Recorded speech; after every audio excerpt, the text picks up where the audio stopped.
Hello, আসসালামু আলাইকুম। Hello, আসসালামু আলাইকুম স্যার। আসসালামু আলাইকুম স্যার। তোমরা ভালো আছো? জি স্যার, আপনি ভালো আছেন? ভালো আছি আলহামদুলিল্লাহ।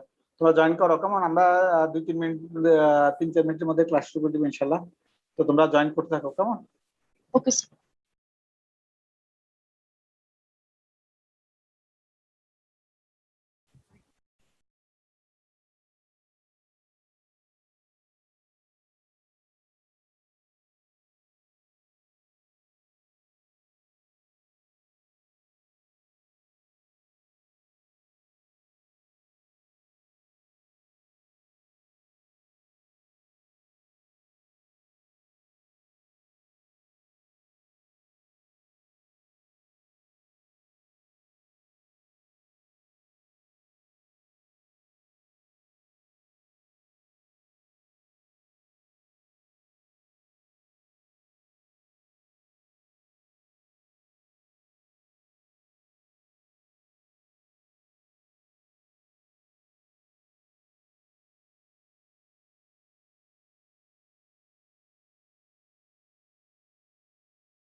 আসসালামু আলাইকুম। তোমরা আমাকে শুনতে পাচ্ছ? জি স্যার স্যার শোনা যাচ্ছে। জি স্যার।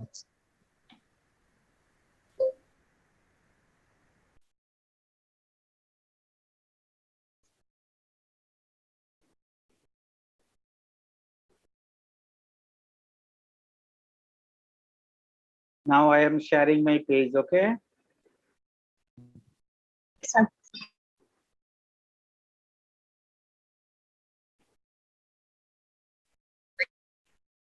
তোমাদের ক্লাস বুঝতে অসুবিধা হচ্ছে?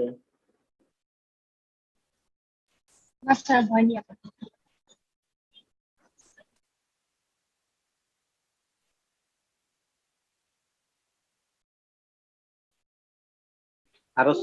আরো স্লোলি বলা দরকার আছে কিনা? হ্যাঁ,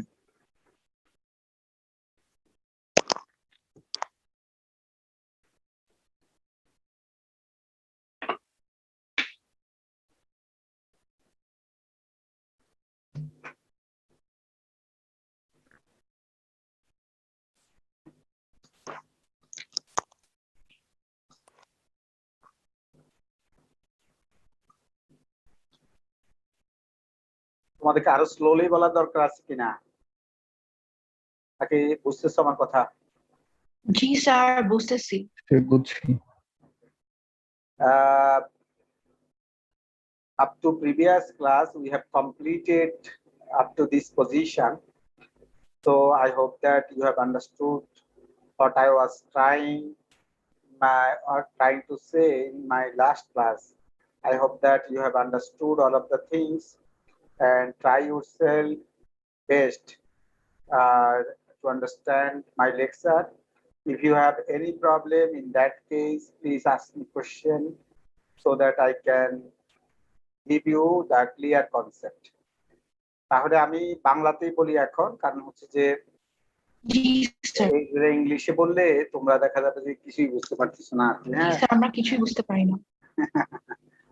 স্বীকার করলে নাকি কিছু বুঝতে পারতেছো না আর কি? তো হচ্ছে যে আমরা এখন হচ্ছে টাইম। স্যার লেকচারগুলো একটু যদি জলদি জলদি আপলোড করে দিতেন তাহলে যে দিনেরটা আমরা ওই আবার একটু রিভিউ করে নিতে পারতাম। আচ্ছা ঠিক আছে স্যার, ভিডিও আছে না? ভিডিও তো পরে শুনতে মানে মাথার মধ্যে যাতে থাকে আর কি, না সেজন্য আর কি। আচ্ছা ঠিক আছে, অসুবিধা স্যার দিয়ে দিব। তো হচ্ছে যে এখানে লক্ষ্য করো যে now I am trying to give you the clear concept about the time complexity analysis. Time complexity analysis of insertion sort. অর্থাৎ আমরা বের করতে যাচ্ছি থিওরিটিক্যাল টাইম, যে থিওরিটিক্যাল টাইম কেমন লাগবে। তুমি ধরো একটা অ্যালগরিদমের টাইম বের করতে চাও, তাহলে তুমি থিওরিটিক্যাল টাইম কিভাবে বের করতে হয় সেটা দেখো। এর মধ্যে দুইটা বিষয় আছে মনে রাখবা। একটা বিষয় হচ্ছে যে যখন ইটারেটিভ অ্যালগরিদম হবে তখন তুমি টাইম বের করবা লাইন বাই লাইন ক্যালকুলেশন করে। এখন তুমি বলতে পারো স্যার ইটারেটিভ অ্যালগরিদম মানে কি? ইটারেটিভ অ্যালগরিদম মানে যে অ্যালগরিদম আমরা লুপ দিয়ে করি। আইদার ফর লুপ হতে পারে, হোয়াইল লুপ হতে পারে, ডু হোয়াইল লুপ হতে পারে। এই যে লুপ দিয়ে যদি আমরা প্রোগ্রামটা ইমপ্লিমেন্ট করি তাহলে সেই অ্যালগরিদমকে আমরা বলবো হচ্ছে ইটারেটিভ অ্যালগরিদম। তাহলে ইটারেটিভ অ্যালগরিদমের সময় তোমাকে লাইন নাম্বার দিয়ে দিয়ে দিয়ে দিয়ে ক্যালকুলেশন করতে হবে। আর যদি রিকারশন দিয়ে করা হয়, তোমাদেরকে কিন্তু এসপিএল কোর্সে রিকারশন পড়ানো হয়েছে, তো তুমি যদি রিকারশন দিয়ে করো তাহলে হচ্ছে যে রিকারশন দিয়ে যদি করো তাহলে সেই ক্ষেত্রে তোমাকে কিন্তু রিকারেন্স রিলেশন বের করতে হবে। রিকারেন্স রিলেশন ফর টাইম, ওটা সময়ের রিকারেন্স রিলেশন বের করতে হবে, করে সেই রিকারেন্স রিলেশনটাকেই তোমাকে সলভ করতে হবে। আমার কথাগুলো কি বোঝা যাচ্ছে না বোঝা যাচ্ছে না? আমি কি বলছি বুঝছো? স্যার একবার বলুন। আমি বলছি যে যদি আমাদের অ্যালগরিদমটা ইটারেটিভ হয়, তাহলে আমাদের অ্যালগরিদমটা যদি ইটারেটিভ হয় তাহলে তুমি লাইন নাম্বার দিয়ে দিয়ে ক্যালকুলেশন করতে হবে। লাইন নাম্বার দিবা তুমি, line number, line 1, line 2, line 3, line 4, line 5, line 6, line 7 এরকম করে করে লাইন নাম্বার দিয়ে দিয়ে তুমি হচ্ছে ক্যালকুলেশন করতে হবে। আর যদি ইটারেটিভ অ্যালগরিদম না হয়, যদি রিকার্সিভ অ্যালগরিদম হয়, তাহলে তোমাকে রিকারেন্স রিলেশন ফর টাইম এটা বের করতে হবে, তারপরে সেই রিকারেন্সটাকে সলভ করতে হয়। যে রিকারেন্সটা তুমি লিখছো, যে রিকারেন্স রিলেশন ফর টাইম যেটা লিখছো, সেটাকে হচ্ছে তোমাকে আবার সলিউশনও করতে হবে, সলিউশন করে বের করতে হবে। এখন তোমার কাছে প্রশ্ন হতে পারে যে স্যার ইটারেটিভ অ্যালগরিদম মানে কি? ইটারেটিভ অ্যালগরিদম মানে যে অ্যালগরিদমকে তুমি লুপ দিয়ে করেছো, ফর লুপ দিয়ে করেছো, অথবা হোয়াইল লুপ দিয়ে করেছো, অথবা ডু হোয়াইল লুপ দিয়ে করেছো, এইরকম যদি অ্যালগরিদম হয় তাহলে হচ্ছে তোমাকে হচ্ছে সেই অ্যালগরিদম আমরা বলবো ইটারেটিভ অ্যালগরিদম। অর্থাৎ তুমি লুপ দিয়ে করেছো, ফর লুপ দিয়ে হতে পারে, হোয়াইল লুপ দিয়ে হতে পারে, ডু হোয়াইল লুপ দিয়ে হতে পারে, যে সেই ক্ষেত্রে আমরা সেই অ্যালগরিদমকে বলবো ইটারেটিভ অ্যালগরিদম। আর রিকারশন দিয়ে যদি আমরা করি, রিকারশন এসপিএল এ আমি আমার সেকশনে পড়িয়েছি, আমি জানি না তোমাদের সেকশনে টিচাররা পড়িয়েছেন কিনা। না পড়াইলেও সমস্যা নাই, কারণ আমি এই কোর্সে অনেক রিকারশন পড়াবো। সুতরাং হচ্ছে যে রিকারশন দিয়ে যদি করো তাহলে সেই প্রোগ্রামের টাইম কমপ্লেক্সিটি বের করতে হলে তোমাকে রিকারেন্স রিলেশন ফর টাইম এটা বের করতে হবে, তারপর আবার রিকারেন্স রিলেশনটাকে সলিউশন করতে হবে, রিকারেন্স রিলেশনকে সলিউশন করতে হবে। এটা হচ্ছে মাথায় রাখতে হবে। তো হচ্ছে যে এ হলো মোটামুটি ভাবে কথাবার্তা তোমাদেরকে আমি বললাম। তো এখন আসো যে আমি একটা ইটারেটিভ দেখতে পাচ্ছ ইনসারশন সর্টের যে অ্যালগরিদমটা আমি গত ক্লাসে তোমাদেরকে পড়িয়েছিলাম, সেই অ্যালগরিদমটারই আমি টাইম বের করব। যে অ্যালগরিদমটা গত ক্লাসে আমি ইনসারশন সর্টের জন্য পড়িয়েছি। তুমি দেখো এই যে অ্যালগরিদমটা আছে এর মধ্যে একটা হোয়াইল লুপ আছে, একটা ফর লুপ আছে। তুমি যদিও বলতে পারো যে স্যার আমি তো হোয়াইল লুপ এভাবে লিখি না, আমি তো সিতে হোয়াইল লুপ আরেকভাবে লিখি, আপনি এইভাবে লিখছেন কেন? আমি আসলে এই অ্যালগরিদমটাকে আমি প্যাসকেল ল্যাঙ্গুয়েজে লিখেছি। প্যাসকেল ল্যাঙ্গুয়েজে ফর লুপকে এইভাবে লিখে, হোয়াইল লুপকে এইভাবে লিখে। কিন্তু তুমি তো জানো হচ্ছে সি ল্যাঙ্গুয়েজ, তুমি বলতে পারো স্যার আমি তো সি ল্যাঙ্গুয়েজ জানি, তাহলে তো আমার জন্য সমস্যা না। সমস্যা হবে না, আমি ভালো করেই দেখাবো, সমস্যা হবে না ইনশাল্লাহ। কারণ বেশিরভাগ বইগুলোই প্যাসকেল ল্যাঙ্গুয়েজে লেখা, বিভিন্ন ডাটা স্ট্রাকচার বইগুলো প্যাসকেল ল্যাঙ্গুয়েজে লেখা। প্যাসকেল ল্যাঙ্গুয়েজ তোমরা যদিও জানো না, কিন্তু আমি জানি এই কারণে, কারণ বুয়েটে আমাদেরকে ফার্স্ট ইয়ারে তোমরা যে এখানে ছিলা প্রথম দিকে, তো হচ্ছে যে এসপিএল কোর্সে আমাদেরকে পড়িয়েছিল হচ্ছে প্যাসকেল ল্যাঙ্গুয়েজ। এই জন্য আমরা প্যাসকেল ল্যাঙ্গুয়েজ জানি। আমরা প্যাসকেলও জানি কারণ আমাদের সেকেন্ড ল্যাঙ্গুয়েজ ছিল সি ল্যাঙ্গুয়েজ, সেটাও আমরা জানি, সি প্লাস প্লাস হচ্ছিল। তো বইটা আমাদেরকে অনেকগুলো ল্যাঙ্গুয়েজ পড়িয়েছে, সেজন্য আমরা জানি, সেগুলো প্যাসকেল ল্যাঙ্গুয়েজটা আমাদের জানা আছে। তো তোমরা না জানলেও সমস্যা নাই, স্যার এই কোর্সে একটু একটু করে বলবো, বললে ইনশাল্লাহ তোমরা পারবা। দেখতে পাচ্ছ এই যে আমাদের এখানে ইনসারশন সর্টের যে অ্যালগরিদমটা লেখা আছে, সেই অ্যালগরিদমে লক্ষ্য করো আমাদের দুইটা লুপ আছে, একটা আছে হোয়াইল লুপ, একটা আছে ফর লুপ। আমি যদিও Pascal language, programming language Pascal দিয়ে এই ইয়েটা লিখেছি, অ্যালগরিদমটা লিখেছি। তুমি যখন ল্যাবে কাজ করবা তখন তোমরা যেটা করবা, এই প্যাসকেলে লেখা অ্যালগরিদমটাকে তোমরা যেটা করবা সেটা হলো তোমরা সি থেকে কনভার্ট করে নিবা। যদিও আমি প্যাসকেলে লিখছি কিন্তু বলছি এই প্রোগ্রামকে তোমরা সি তে কনভার্ট করে নিবা। তাহলে আমাদের লক্ষ্য করো, এখন আমরা আমাদের ইনসারশন সর্টের যে অ্যালগরিদমটা আছে সেটাকে আমি টাইম কমপ্লেক্সিটি অ্যানালাইসিস বের করব। ইনসারশন সর্টের অ্যালগরিদমটা টাইম কমপ্লেক্সিটি বের করব, অর্থাৎ কম্পিউটারে কেমন সময় লাগবে সেটা আমরা বের করব। তুমি বলতে পারো স্যার এইখানে আপনি কিভাবে কম্পিউটার ছাড়া কিভাবে সময় বের করবেন? এটা আমরা বের করব থিওরিটিক্যাল টাইম, কিন্তু তোমাদেরকে ল্যাবে যখন ইনসারশন সর্ট অ্যালগরিদম পড়াবে, ল্যাবে কিন্তু প্র্যাকটিক্যাল টাইম অর্থাৎ রিয়েল লাইফ টাইম বের করা তোমাকে শিখাবে। কিভাবে রিয়েল লাইফ টাইম বের করতে হয় ল্যাবে, সেটা তোমাদেরকে শিখাবে ল্যাবে। কিন্তু আমি যেহেতু থিওরি কোর্স নিচ্ছি, আমি শিখাবো তুমি থিওরিটিক্যাল টাইম কিভাবে বের করবে। আমরা থিওরিটিক্যাল টাইম বের করা শিখবো এখন। লক্ষ্য করো এই যে অ্যালগরিদমটা দেখতে পাচ্ছ for insertion sort algorithm is given here. In this algorithm we have two loops, one is for loop, another one is while loop. One is for loop, another one is while loop, dear student. So now I will calculate the time complexity of this algorithm. I already told you, since this algorithm is implemented by loop, that means for loop, while loop, so this algorithm is iterative algorithm. In the case of iterative algorithm, you need to set line number at first.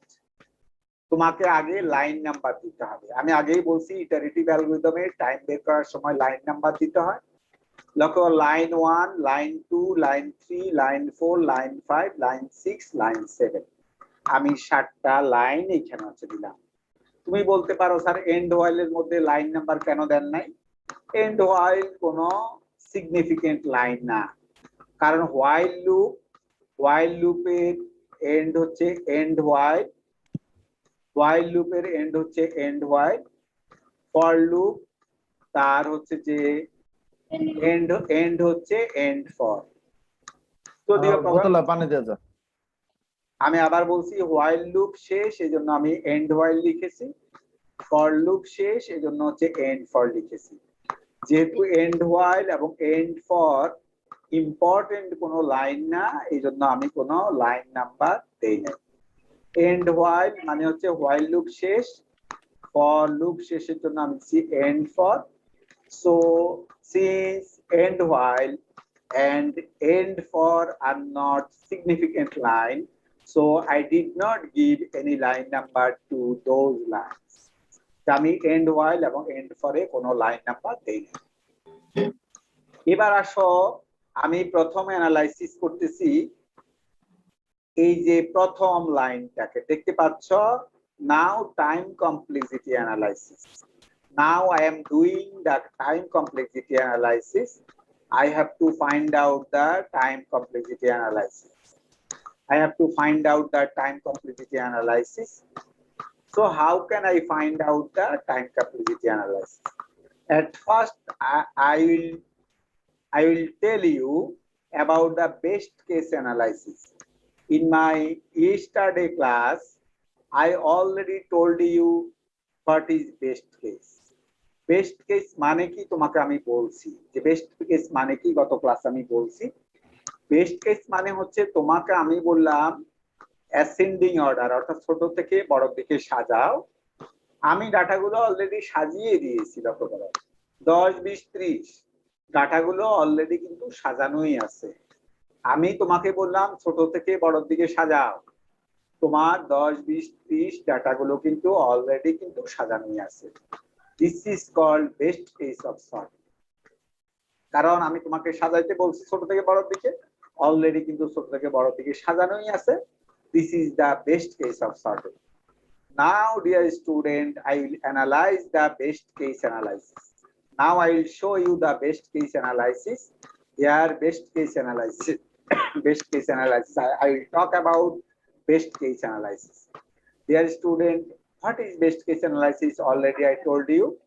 10, 20, 30. Dear student, please mute yourself. Shaukat, please mute yourself.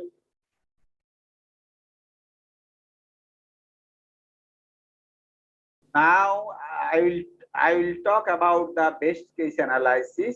I already told you what is best case analysis.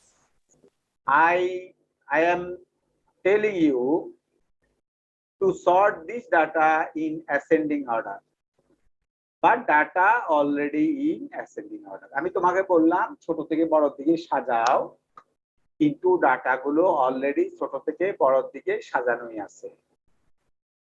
Data already ছোট থেকে বড় দিকে সাজানোই আছে, 10, 20, 30 data কিন্তু সাজানোই আছে। তাহলে এই যে 10, 20, 30 ডাটাগুলো সাজানোই আছে, তোমাকে আমি বললাম সাজাও, ছোট থেকে বড় দিকে অলরেডি ডাটা সাজানোই আছে। This is the best case of sorting. Now I will analyze the best case of insertion sort. At first, I will analyze the first line. First line of the insertion sort, dear student, line number 1. Line number 1 is for j equal to 2 to n. Line number 1 for j equal to 2 to n. যে এই লাইনকে আমি analyse করব, লক্ষ্য করো প্রথম লাইনটাকে, line L1 যেটা তোমার L1 কে আমি অ্যানালাইজ করব, এই জন্য আমি লিখছি L1। প্রথম লাইনটাকে আমি অ্যানালাইজ করব। লক্ষ্য করো এই লাইনটা কয়বার ঘুরবে এটা তোমাকে কিন্তু জানতে হবে, because this is the header of the for loop. For লুপের মাথা এটা, ফর লুপের মাথা, এই ফর লুপের মাথা কয়বার ঘুরবে, অর্থাৎ L1 লাইনটা কয়বার ঘুরবে সেটা আমরা বের করতে যাচ্ছি। আমি কিভাবে লিখছি লক্ষ্য করো, কারণ জের মান শুরু হবে 2 থেকে, জের মান শেষ হবে হচ্ছে n এ। তাহলে how many times this for loop will be executed, how can I calculate?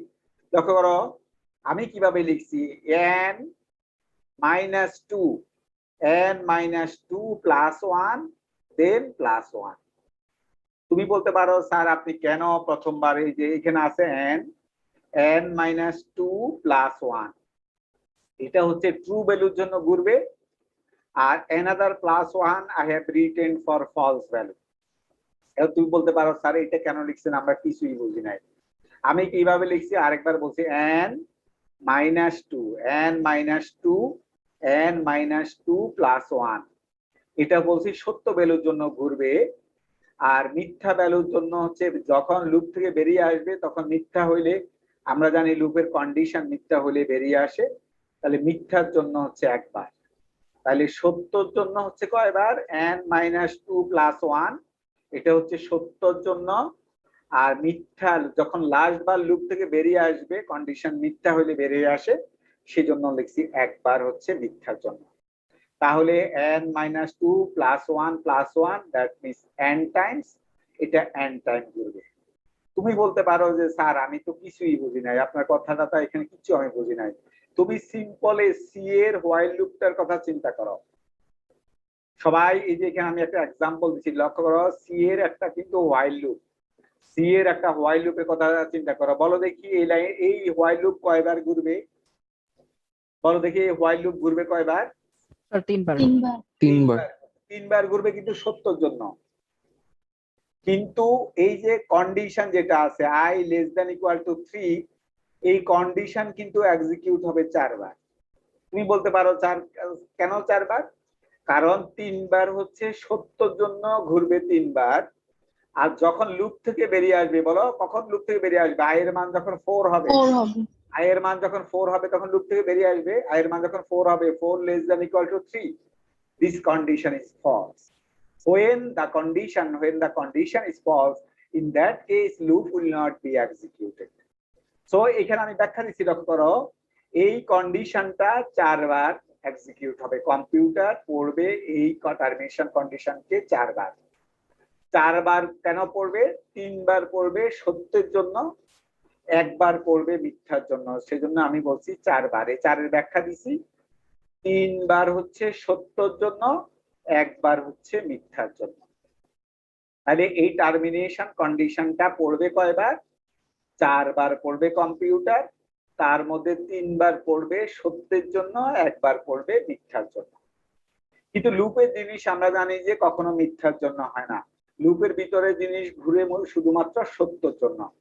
তাহলে সাম equal to some plus I, এই লাইনটা এক্সিকিউট হবে হচ্ছে 3 বার। i equal to i plus 1, এটা এক্সিকিউট হবে 3 বার। কারণ লুপের ভিতরে জিনিস কিন্তু কখনো মিথ্যার জন্য ঘুরে না, লুপের ভিতরে জিনিস ঘুরে শুধুমাত্র লুপের কন্ডিশন সত্য হইলে। লুপের কন্ডিশন সত্য হইলেই কেবলমাত্র লুপের ভিতরে জিনিস কম্পিউটার পড়ে। তাহলে টার্মিনেশন কন্ডিশন যদি কম্পিউটার 4 বার পড়ে, তাহলে হোয়াইল লুপের প্রথম লাইনটা পড়বে 3 বার, আর i equal to i plus 1 পড়বে 3 বার। এইগুলো হচ্ছে কথা। তাহলে হচ্ছে for j equal to 2 to n, এটা তো লুপের মাথা। তাহলে এটা কয়বার ঘুরবে? এটা কয়বার ঘুরবে? প্রথমে আমি বের করছি সত্য ভ্যালু কয়টা হবে। n-2 প্লাস 1 হচ্ছে সত্য ভ্যালু। এখন তুমি বলতে পারো স্যার n-2 তো বুঝলাম, n আছে, n বুঝলাম, মাইনাস বুঝলাম, 2 আছে, 2 লিখলেন, আবার প্লাস 1 লিখছেন কেন? এটা তোমার প্রশ্ন থাকতে পারে। তোমাকে যদি এই যে লক্ষ্য, এখানে আমি একটা এক্সাম্পল দিচ্ছি, আমি তোমাকে বললাম 1 2 3 4 আছে, এখানে কয়টা সংখ্যা আছে? তুমি কি বলবা বলো দেখি? 1 2 3 4, এখানে কয়টা সংখ্যা আছে বলো দেখি? 4টা। আমি 4-এর হিসাব অন্যভাবে করি, তুমি তো 4টা দেখে বলতেছো যে 4টা, তুমি তো চোখ আছে বলে তুমি দেখে বলতেছো, কিন্তু কম্পিউটারে আমি বুঝাবো কিভাবে 4টা আছে। লক্ষ্য করো, 4, এই যে হাইয়েস্ট নাম্বার আছে 4, লোয়েস্ট নাম্বার আছে 1, তাহলে 4 বিয়োগ 1 যোগ 1, 4 বিয়োগ 1 যোগ 1, তাহলে হচ্ছে 4 বার। 4 বিয়োগ 1 যোগ 1 হচ্ছে 4 বার। এই যে লক্ষ্য করো, লাস্ট বিয়োগ ফার্স্ট যোগ 1, লাস্ট বিয়োগ ফার্স্ট যোগ 1, এই জন্য হচ্ছে 4। তার মানে 1 থেকে 4 পর্যন্ত 4টা সংখ্যা আছে। তাহলে এই লুপ কয়বার ঘুরবে, কতবার সত্য হবে, সেটা আমি বের করবো কিভাবে? n-2 প্লাস 1, লক্ষ্য করো, n-2 plus 1। So n-2 plus 1, that means n-1 times our for loop header will be executed for true value. But we know that termination condition also execute for false. So I have written plus 1 for false. So what is the summation of this expression? n-2 plus 1, that means n. Now time per iteration, I have taken time per iteration. What is time per iteration? Dear student, time per iteration আমি যদি বাংলাতে বলি, তাহলে একবার ঘুরলে কত সময় লাগবে। কারণ এটা আমি ধরছি কেন, কারণ লক্ষ্য করো, তোমার পেন্টিয়াম মেশিন, তাহলে তোমার মেশিন হলো ফাস্টার। ধরো আরেকজনের আছে 386 মেশিন, ওর মেশিন স্লোয়ার। সুতরাং হচ্ছে যে এটা ডিপেন্ড করবে মেশিনের উপর। কোন মেশিনের ক্ষেত্রে C1 এর মান হবে 1 সেকেন্ড, কোন মেশিনের ক্ষেত্রে C1 এর মান হবে 10 সেকেন্ড। অর্থাৎ কম্পিউটার একবার পড়তে, এই যে লাইন 1 কে একবার পড়তে কেমন সময় নিবে, সেটা আমি ধরলাম যে C1 সেকেন্ড সময় নিবে। কম্পিউটার C1 সেকেন্ড সময় নিবে, তাহলে হচ্ছে C1 into n। তুমি বলতে পারো স্যার n কোথা থেকে পেয়েছেন? এই যে n-2 +1 এটাকে যোগ করে দেখো, যোগ বিয়োগ করে দেখো n হয়, তাহলে c1 একবার ঘুরলে যদি কম্পিউটারের c1 সেকেন্ড সময় লাগে, n বার ঘুরলে কম্পিউটারের সময় লাগবে c1 × n সেকেন্ড। তোমরা আমাকে বলো ফার্স্ট লাইন বুঝতে কারো কোনো সমস্যা আছে কিনা? যদি সমস্যা থাকে আমাকে বলতে পারো, স্যার আমি বুঝি না। স্যার ফার্স্ট লাইনে একটু প্রবলেম ছিল, সেটা হচ্ছে আমরা যখন যে ওয়াইল লুপের এক্সাম্পলটা দেখলাম ডান সাইডে যে i = 1 থেকে 3 পর্যন্ত, স্যার তখন হচ্ছে মানে ট্রু এক্সিকিউশনে হচ্ছে 3 বার এক্সিকিউট হয়েছে এবং ফলস এক্সিকিউশনে একবার। ফলস অলওয়েজ একবারে, ফলস তো লাস্ট বার, একদম লাস্ট বার যখন লুপ থেকে বেরিয়ে আসে তখন হচ্ছে ফলস। জি স্যার, এখন টোটাল হচ্ছে যদি ফলসটা সহ ধরি তাহলে হচ্ছে টোটাল 4 বার, কিন্তু স্যার এখানে চারবার হচ্ছে কন্ডিশনটা। এক্স্যাক্টলি স্যার, কিন্তু Condition. মানে লাস্ট ইটারেশনে আসলে লুপের ভিতরে ঢুকতেছে না, কিন্তু জাস্ট চেক করতেছে। চেক করতেছে, হ্যাঁ। এখন স্যার এইখানে যখন যে লাইন নাম্বার 1 এ তখন হচ্ছে আমাদের ট্রু কন্ডিশনে আসলে n-2 + 1 দিলে আসলে সেটা n-1 থাকে, বাট ওই লুপের কেসে কিন্তু সত্য হচ্ছে n-1 বার। স্যার এখানে n পর্যন্ত যদি যায় তাহলে n-1 না, তা তুমি যদি সত্য কয়বার বলো আগে? সত্য হচ্ছে n-2 + 1, এটা হলো সত্য। তুমি বলতে পারো যে +1 কেন দিচ্ছি, যে আমি তোমাকে একটু আগে বুঝেছি এখানে, এই যে আমি ডান সাইডে 1 2 3 4 দিয়ে বুঝাইছি যে হচ্ছে কেন হচ্ছে যে তুমি কেন +1 একটা যোগ করবা, +1 একটা যোগ করবা, তাহলে তো তোমার এখানে 3টে সংখ্যা হওয়ার কথা। তুমি যদি লেখো 4 - 1, তাহলে সংখ্যা কয়টা হওয়ার কথা বলো? 4 - 1 3 হওয়ার কথা। আসলে কি 3 না, এখানে সংখ্যা হচ্ছে 4টা। এই জন্য হচ্ছে লাস্ট বিয়োগ ফার্স্ট +1। সো n মানে n হচ্ছে লাস্ট সংখ্যাটা এবং তারপরে যেটা বিয়োগ করব সেটা হচ্ছে যে ফার্স্ট সংখ্যাটা, যেটা অর্থাৎ হ্যাঁ, এই কেসে হচ্ছে তারপর হচ্ছে +1। তার +1 না দিলে তুমি এক্সাক্ট সংখ্যাটা তো পাচ্ছ না এখানে। জি স্যার, বুঝতে পেরেছি। মানে এখানে আসলে 2 টা এই জন্য দেওয়া হচ্ছে কারণ মানে লুপটাই শুরু হয়েছে 2 থেকে। হ্যাঁ, সেটা তো গত ক্লাসে বুঝাইছি তোমাকে যে না, মান না, 2 থেকে শুরু হয়েছে, তাই না? জি স্যার, এটা বুঝতে পেরেছি। না বুঝলে বলবা, কোনো সমস্যা নাই, আমার ভয় পাওয়ার কিছু নাই। স্যার বোধহয় আমার লজ্জা টজ্জা দিবে আর কি। না স্যার, এটা তোমার হুদা স্যার আর কি, সেটা হচ্ছে যে সমস্যা নাই আর কি। হুদা স্যার বকা দেয় না, এটা সবাই জানে, স্টুডেন্টরা জানে আর কি, হুদা স্যার বকা দেয় না আর কি। এটা হচ্ছে ভয় পাওয়ার কোনো কারণ নাই আর কি। হ্যাঁ, জি sir, thank you very much sir. হচ্ছে যে এখানে আসো, তাহলে একবার ঘুরলে সময় লাগে c1, আর এখানে হচ্ছে n বার একবার পড়লে সময় লাগে c1, সুতরাং হচ্ছে যে n বার পড়লে সময় লাগবে c1 × n। আমি আশা করি যে তোমরা সবাই বুঝতে পেরেছো। এবার আসো পরের line, t = az। Now I am analyzing the second line. Second line is t = az. How many times this line will be executed? This statement will be executed. Now this statement is under for loop. দেখতে পাচ্ছ এই লাইনটা কিন্তু for লুপের ভিতরে, t = az, এই লাইনটা কিন্তু তোমার ফর লুপের ভিতরে। সুতরাং t = az এই লাইন যদি ফর লুপের ভিতরে হয়, তাহলে লক্ষ্য করো এই ফর লুপের মাথা যদি হয় n বার, ফর লুপের মাথা যদি n বার পড়ে, তাহলে t = az কয়বার পড়বে বলো দেখি? t = 3 বার। 3 বার পড়বে। এটা অর্থাৎ 3 বার বলছে ও, এটা ধরে এই যে sum = sum plus i, এই লাইনটা লক্ষ্য করো, টার্মিনেশন কন্ডিশন কম্পিউটার করছে 4 বার, কিন্তু sum = sum plus i, এই লাইন কিন্তু computer only for true value this line will be executed. So this line will be read by computer for 3 times, 3 বার পড়বে। sum = sum plus i, লুপের ভিতরে জিনিসটা পড়বে কিন্তু 3 বার। তাহলে যদি for j = 2 to n, এই লাইনকে যদি কম্পিউটার পড়ে হচ্ছে n বার, তাহলে বলো t = az এই লাইনকে কম্পিউটার কয়বার পড়বে বলো?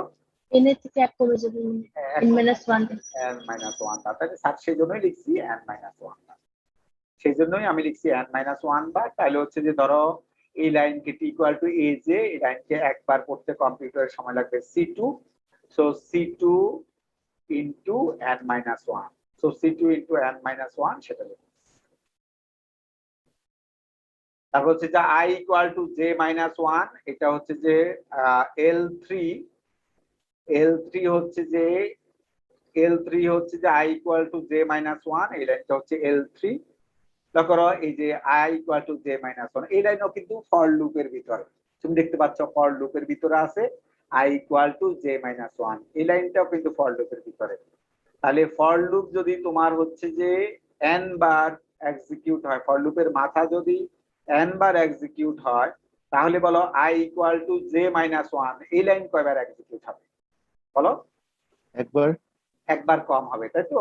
ভিতরের জিনিস একবার কম হবে। L3 বলছি n-1 বার, কারণ ওটা ফর লুপের ভিতরে, কিন্তু i ইকুয়াল টু j-1 এই লাইন কিন্তু ফর লুপের ভিতরে। তাহলে for loop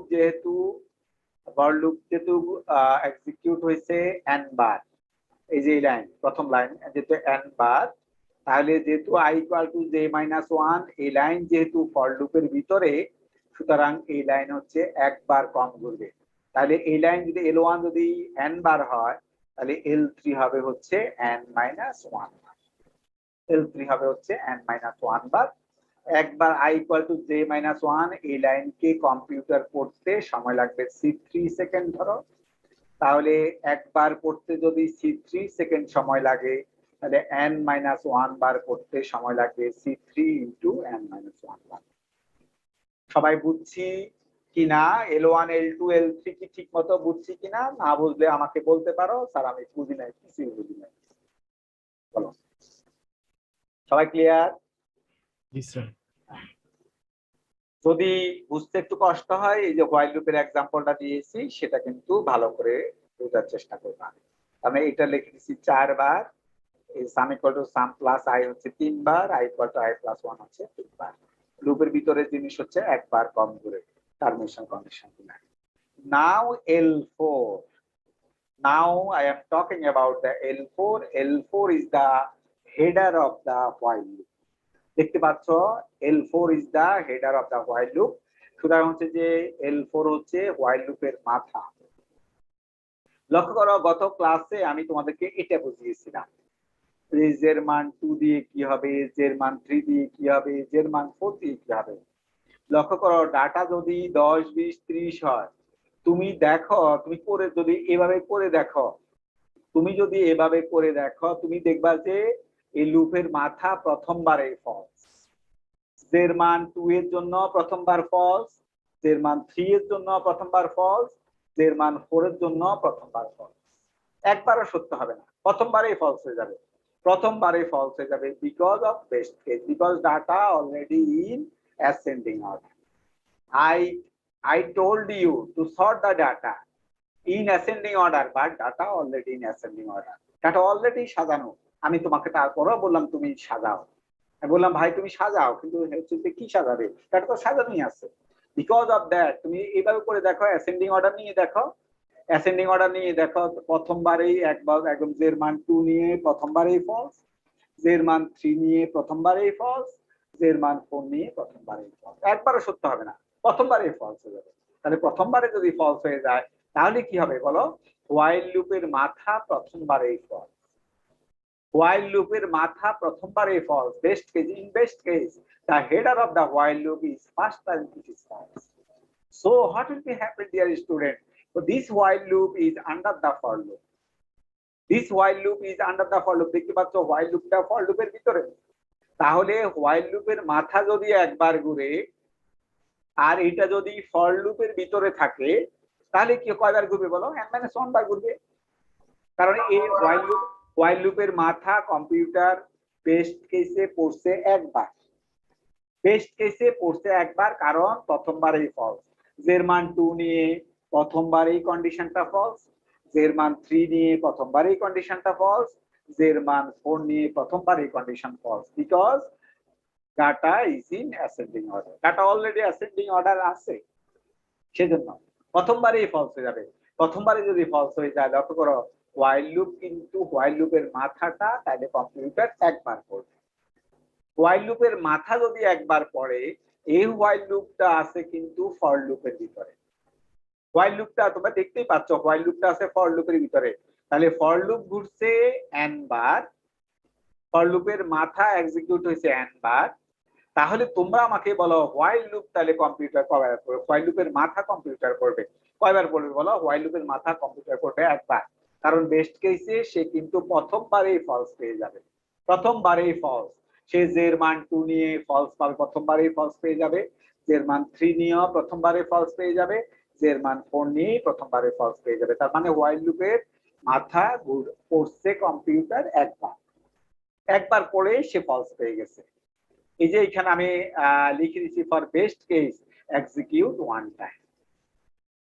for best case execute one time, একবারেই পড়বে। ডক্টর হোয়াইল লুপের মাথাটা একবারেই পড়বে কম্পিউটার। তাহলে একবার যদি পড়ে, এই হোয়াইল লুপটা আছে ফর লুপের ভিতরে, তাহলে ফর লুপ তুমি দেখছো ফর লুপ ঘুরছে হচ্ছে n bar, for loop computer করছে হচ্ছে n বার, তাহলে হোয়াইল লুপের মাথাকে কম্পিউটার কভার করবে। যেহেতু হোয়াইল লুপটা ফর লুপের ভিতরে, আমরা জানি যে ফর লুপের ভিতরে জিনিস একবার কম হয়, তাহলে লুপের ভিতরে জিনিস একবার কম হয়, তাহলে যেহেতু লুপের মাথা ঘুরছে n বার, তাইলে L4 লাইনটা কম্পিউটার পড়বে হচ্ছে n-1 বার। কম্পিউটার পড়বে হচ্ছে n-1 বার।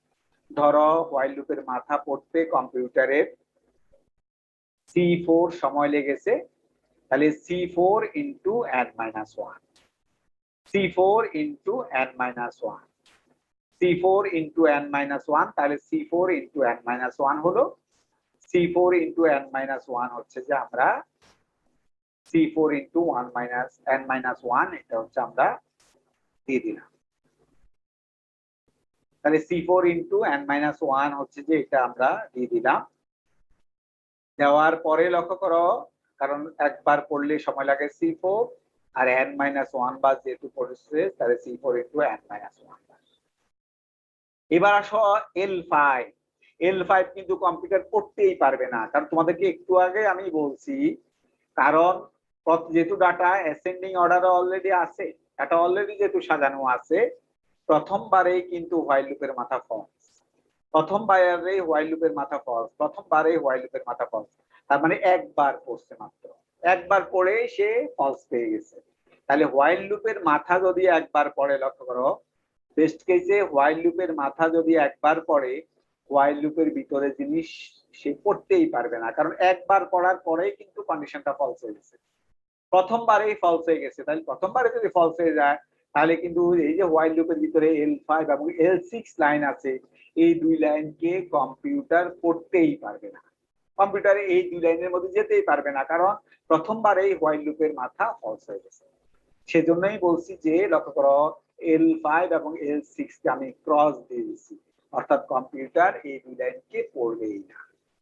কম্পিউটার এই যে হোয়াইল লুপের ভিতরে যে দুই লাইন আছে, এই দুই লাইনকে পড়বেই না, কারণ প্রথমবারেই তার হোয়াইল লুপের মাথা false, because of data is in ascending order.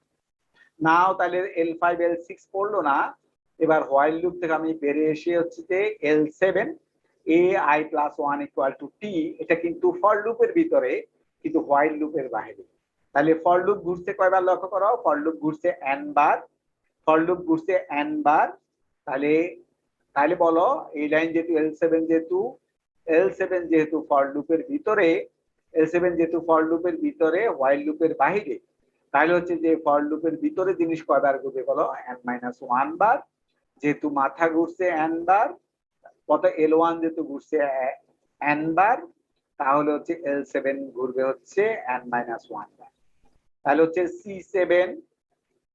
C7 into n-1, C7 into যদি n-1 হয়, C7 ইন্টু হচ্ছে n-1 হয়, তাহলে C7 into n-1, C7 into হচ্ছে n-1, তাহলে C7 into n-1, C7 into n-1, এটা হয়ে গেল C7 ইন্টু n-1, এটা দেখতে পাচ্ছ C7 ইন্টু n-1। তাহলে এবার আমি সব সময়গুলোকে যোগ করব, C1n, C2n-1, C3n-1, C4n-1, C7n-1, সবগুলো টোটাল রানিং টাইম Tn সমান, টোটাল রানিং টাইম Tn সমান, এই ডান পাশের সব সময়গুলোকে তুমি যোগ করবা, C1n, C2n-1, C3n-1, C4n-1, C7n-1, সবগুলো আমি লিখলাম। লিখে আমি এবার সরল করব, সরল করলে এই লাইন হবে, সরল করলে এই লাইন হবে C1n, C2n, C3n, C4n, C7n, এগুলা থেকে আমি n কমন নিলে এটা হবে, আর তারপরে হচ্ছে আছে হচ্ছে এখানে -C2, -C3, -C4, -C7, যোগ করলে হচ্ছে এরকম। আমরা জানি কতগুলো ধ্রুব সংখ্যা যোগফল হচ্ছে আরেকটা ধ্রুব সংখ্যা, এটা তোমরা ক্লাস 10 থেকে জানো যে কতগুলো ধ্রুব সংখ্যা C1 C2 C3 C4 C7 হচ্ছে ধ্রুব সংখ্যা, কতগুলো ধ্রুব সংখ্যা যোগফল হচ্ছে আরেকটা ধ্রুব সংখ্যা। অর্থাৎ তুমি 1 2 3 মনে করো 1 2 3 আছে, 1 2 3 কে যোগ করলে কত হবে? 6 হবে। 6 নিজেও তো একটা ধ্রুব সংখ্যা, 1 2 3 যেমন ধ্রুব সংখ্যা, আবার 1 2 3 এর যোগফলও কিন্তু ধ্রুব সংখ্যা। 1 2 3 যোগ করলে 6 হয়, 6 নিজেই ধ্রুব সংখ্যা। তাহলে কতগুলো ধ্রুব সংখ্যা যোগফল আরেকটা ধ্রুব সংখ্যা, এই জন্য লিখছি a n, এই যে constant and -c2 -c3 c4 c5, যেহেতু কতগুলো ধ্রুব সংখ্যার বিয়োগফল আছে সেটা আরেকটা ধ্রুব সংখ্যা, that is replaced by b। তাহলে আমার কি হলো an প্লাস b। মনে রাখবা অর্ডার লেখার সময় অ্যালগরিদমের টাইম কমপ্লেক্সিটিকে আমরা অর্ডার দিয়ে লিখি। অর্ডার লেখার সময় তুমি হাইস্ট টার্মটাকে কনসিডার করবা, সব টার্মকে এবং কনস্ট্যান্টকে তোমার লেখার দরকার নাই। তাই an প্লাস b, এখানে হাইস্ট টার্ম হচ্ছে an, এর মধ্যে কনস্ট্যান্ট আছে a, এটাকে আমি বাদ দিলে হচ্ছে n। তাহলে হচ্ছে যে এই অ্যালগরিদমের বেস্ট কেসে ইনসারশন সর্টের বেস্ট কেসে সময় লাগবে অর্ডার অফ n। তোমাকে কেউ যদি জিজ্ঞাসা করে কোনো সময় বাগা দিতে গেলে যে ইনসারশন সর্টের বেস্ট কেসে কেমন সময় লাগে, তোমার উত্তর হবে অর্ডার অফ n টাইম লাগে, অর্থাৎ লিনিয়ার টাইম লাগে। এটা হচ্ছে একটা লাইনের ইকুয়েশন অফ স্ট্রেট লাইন। তোমরা জানো y = mx + c, এই ইকুয়েশন তুমি কিন্তু হচ্ছে যে সরল রেখার সমীকরণ তুমি ইন্টারমিডিয়েটে পড়ছো, y = mx + c, সুতরাং হচ্ছে এইটা হলো mx + c, সেরকম একটা equation. Since this is the equation of a straight line, so linear time, you need linear time for best case analysis, that I have written here order of n. Order of n কিভাবে লিখবা? তুমি আগে লিখবা highest term কোনটা আছে, highest term আছে হচ্ছে an, কারণ এখানে আছে an প্লাস b, তাহলে হাইস্ট টার্ম আছে হচ্ছে an। তাহলে এর থেকে হচ্ছে আমি যদি কনস্ট্যান্টটা বাদ করে দিই তাহলে n থাকে, তাহলে অর্ডার অফ n। তাহলে কেউ যদি তোমাকে জিজ্ঞাসা করে ইনসারশন সর্টের বেস্ট কেসে কেমন সময় লাগবে, তুমি বলবা অর্ডার অফ n। কারো সমস্যা থাকলে আমাকে বলতে পারো যে স্যার বুঝি না। স্যার হাইয়েস্ট টার্মটা যদি একটু ক্লিয়ার করতেন। হাইস্ট টার্ম হচ্ছে যে এখানে আছে কি, এই যে লক্ষ্য করো an প্লাস আছে b, এর মধ্যে তো কোনো এন্টার নাই, b এর সাথে কোনো এন্টার নাই, এর সাথে n আছে, তাহলে হাইস্ট টার্মটা সবচেয়ে বড় টার্ম হচ্ছে এই যে নাম্বার অফ ইনপুট, n মানে তো নাম্বার অফ ইনপুট ইনটু আছে একটা constant, number of input into constant, this term is highest term. So if I exclude the constant value, so remaining one is n, so order of n.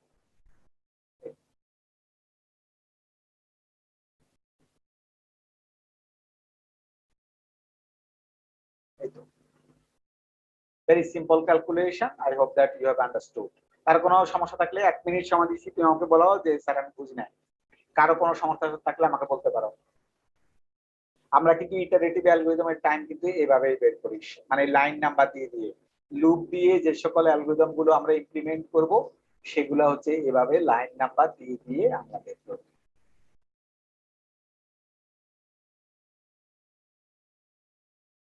কারো বুঝতে সমস্যা আছে?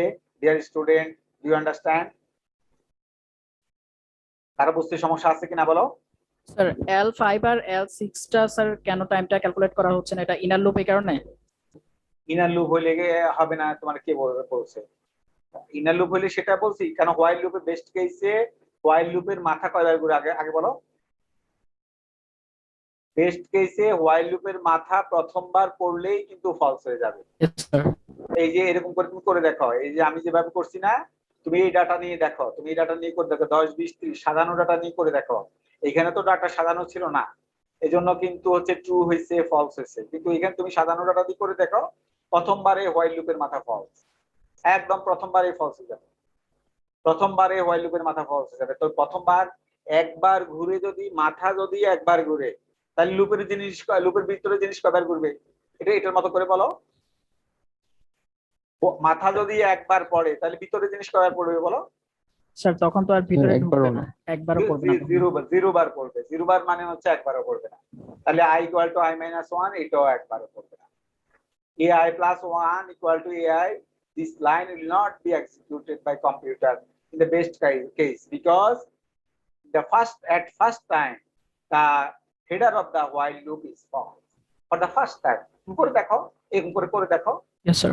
হ্যাঁ করে দেখো, প্রথমবারে ফলস হয়ে যাবে। তাহলে প্রথমবারে যদি ফলস হয়ে যায় তাহলে হোয়াইল লুপের মাথা ঘুরছে একবার, মাথা যদি একবার ঘুরে, আমরা জানি ভিতরে জিনিস ঘুরবে 0 বার, i = i - 1 ঘুরবে 0 বার, 0 বার মানে একবারও না, তাহলে হচ্ছে যে ক্রস ক্রস ক্রস ক্রস একবারে ঘুরবে। L7 আবার পড়বে, কারণ L7 তো হোয়াইল লুপের ভিতরে না, L7 হচ্ছে যে ফর লুপের ভিতরে, L7 কিন্তু হোয়াইল লুপের বাইরে।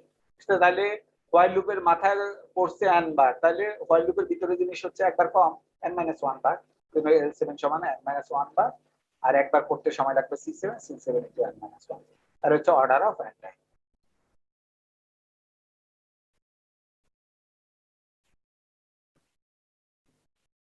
এই তো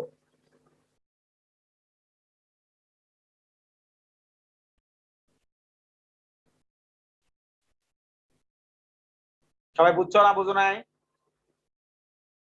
বুঝছো না বুঝো নাই বলো। স্যার বুঝছি। এবার আসো যে ওয়ার্স্ট কেস অ্যানালাইসিস। এবার হচ্ছে আমরা কিন্তু একটু আগে দেখাচ্ছি তোমার বেস্ট কেস অ্যানালাইসিস, যে ডাটাগুলো তোমাকে বললাম যে সাজাইতে, ছোট থেকে বড় দিকে সাজাইতে, ডাটাগুলো কিন্তু ছোট থেকে বড় দিকে সাজানোই আছে। এটা হলো বেস্ট কেস সর্টিং এর জন্য, এবং আমরা টাইম বের করছি, টাইম পেয়েছি অর্ডার অফ n। এবার আসো ওয়ার্স্ট কেস অ্যানালাইসিস। আমি তোমাকে বললাম ডাটাগুলোকে ছোট থেকে বড় দিকে সাজাও, কিন্তু ডিয়ার স্টুডেন্ট ডাটাগুলো কিন্তু এখন কিন্তু উল্টা করে সাজানো আছে, উল্টা দিকে আছে, ডাটা একদম উল্টা। আমি বললাম তোমাকে ছোট থেকে বড় দিকে সাজাও, তুমি কি দেখতে পাচ্ছ ডাটা কোন দিক থেকে কোন দিকে আছে বলো? ডাটা কোন দিক থেকে কোন দিকে আছে বলো? বড় থেকে ছোট আছে। বড় থেকে ছোট আছে, তার মানে this is the worst case of sort. আমি তোমাকে বললাম ডাটাগুলোকে ছোট থেকে বড় দিকে সাজাও, কিন্তু ডাটাগুলো আছে বড় দিক থেকে ছোট দিকে, অর্থাৎ একদম পুরো উল্টা করা আছে, পুরাই উল্টা করা আছে, একদম 180 ডিগ্রি অ্যাঙ্গেলে আছে, পুরাই উল্টা করা আছে। তাহলে কি হবে? কম্পিউটার বেশি সময় লাগার কথা। তাহলে আমরা সেটাই দেখতেছি, লক্ষ্য করো যে এখন আমরা অ্যানালাইসিস করব ওয়ার্স্ট কেস, যে কোন সময় বাজে অবস্থা ডাটাগুলোর, এটাকে আমি বলবো ডাটার বাজে অবস্থা। কেন বাজে অবস্থা? কারণ আমি তোমাকে বললাম ছোট থেকে বড় দিকে সাজাও, ডাটা আছে হলো বড় থেকে ছোট দিকে। এটা হলো সর্টিং এর জন্য সবচেয়ে বাজে অবস্থা। This is called worst case analysis. Now I will calculate how many times it requires to calculate the worst case data. কেমন টাইম লাগে লক্ষ্য করো। L1 কিন্তু আগের মতোই আছে, L1 নিয়ে কোনো সমস্যা নেই। L1 আগে তোমার n ছিল, এইখানেও n আছে, লক্ষ্য করো n বার আছে। এটা আগে বেস্ট কেসে যা ছিল ফর লুপটা, লক্ষ্য করো ফর লুপ মানে L1 ওয়ার্স্ট কেসে একই অবস্থা আছে, C1 তারপর আসো যে L2 আছে হচ্ছে যে ফর লুপের ভিতরে, তাহলে L2 আছে ফর লুপের ভিতরে, তাহলে হচ্ছে যে L2 হচ্ছে n - 1, এটা হলো C2, তাহলে C2 × n - 1। L3 n - 1, এটা হলো C3 × n - 1। তাহলে L1 L2 L3 কিন্তু আগের মতোই আছে। সমস্যা হবে গিয়ে হচ্ছে যে L4 এ গিয়ে। বেস্ট কেসে তুমি দেখছো হোয়াইল লুপের মাথা কিন্তু একবারের বেশি পড়ে না। বেস্ট কেসের সময় তুমি দেখছো হোয়াইল লুপের মাথা মাত্র একবার পড়ে। যেহেতু হোয়াইল লুপের মাথা একবার পড়ে, হোয়াইল লুপের ভিতরে জিনিস একবারও পড়ে না, এটা বেস্ট কেসে। কিন্তু ওয়ার্স্ট কেসে কি হবে লক্ষ্য করো। ওইবার আমরা যেহেতু ওয়ার্স্ট কেসে, লক্ষ্য করো আমি এটা দিয়েই তোমাকে বুঝাচ্ছি, এই যে এই এক্সাম্পল দিয়েই বুঝাচ্ছি।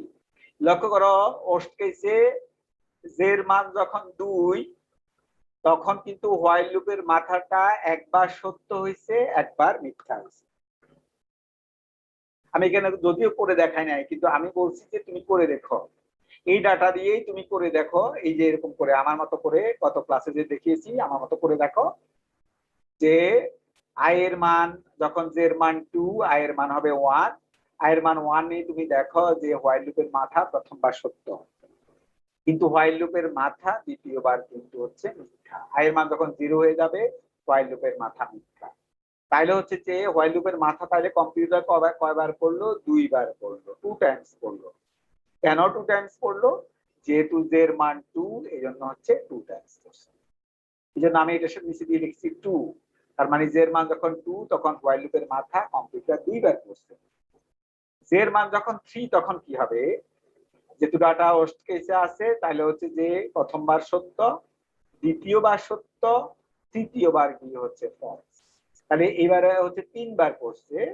কেন 3 বার করছে, যেহেতু জে এর মান 3 এই জন্য কম্পিউটার 3 বার করবে, হোয়াইল লুপের মাথাকে 3 বার করবে। তাহলে জে এর মান 3 নিয়ে হোয়াইল লুপের মাথা 3 বার, জে এর মান যখন 2 ছিল তখন হোয়াইল লুপের মাথা 2 বার, জে এর মান 2 দিয়ে হোয়াইল লুপের মাথা 2 বার, জে এর মান 3 দিয়ে হোয়াইল লুপের মাথা 3 বার। তাহলে হচ্ছে যে এটা পড়বে।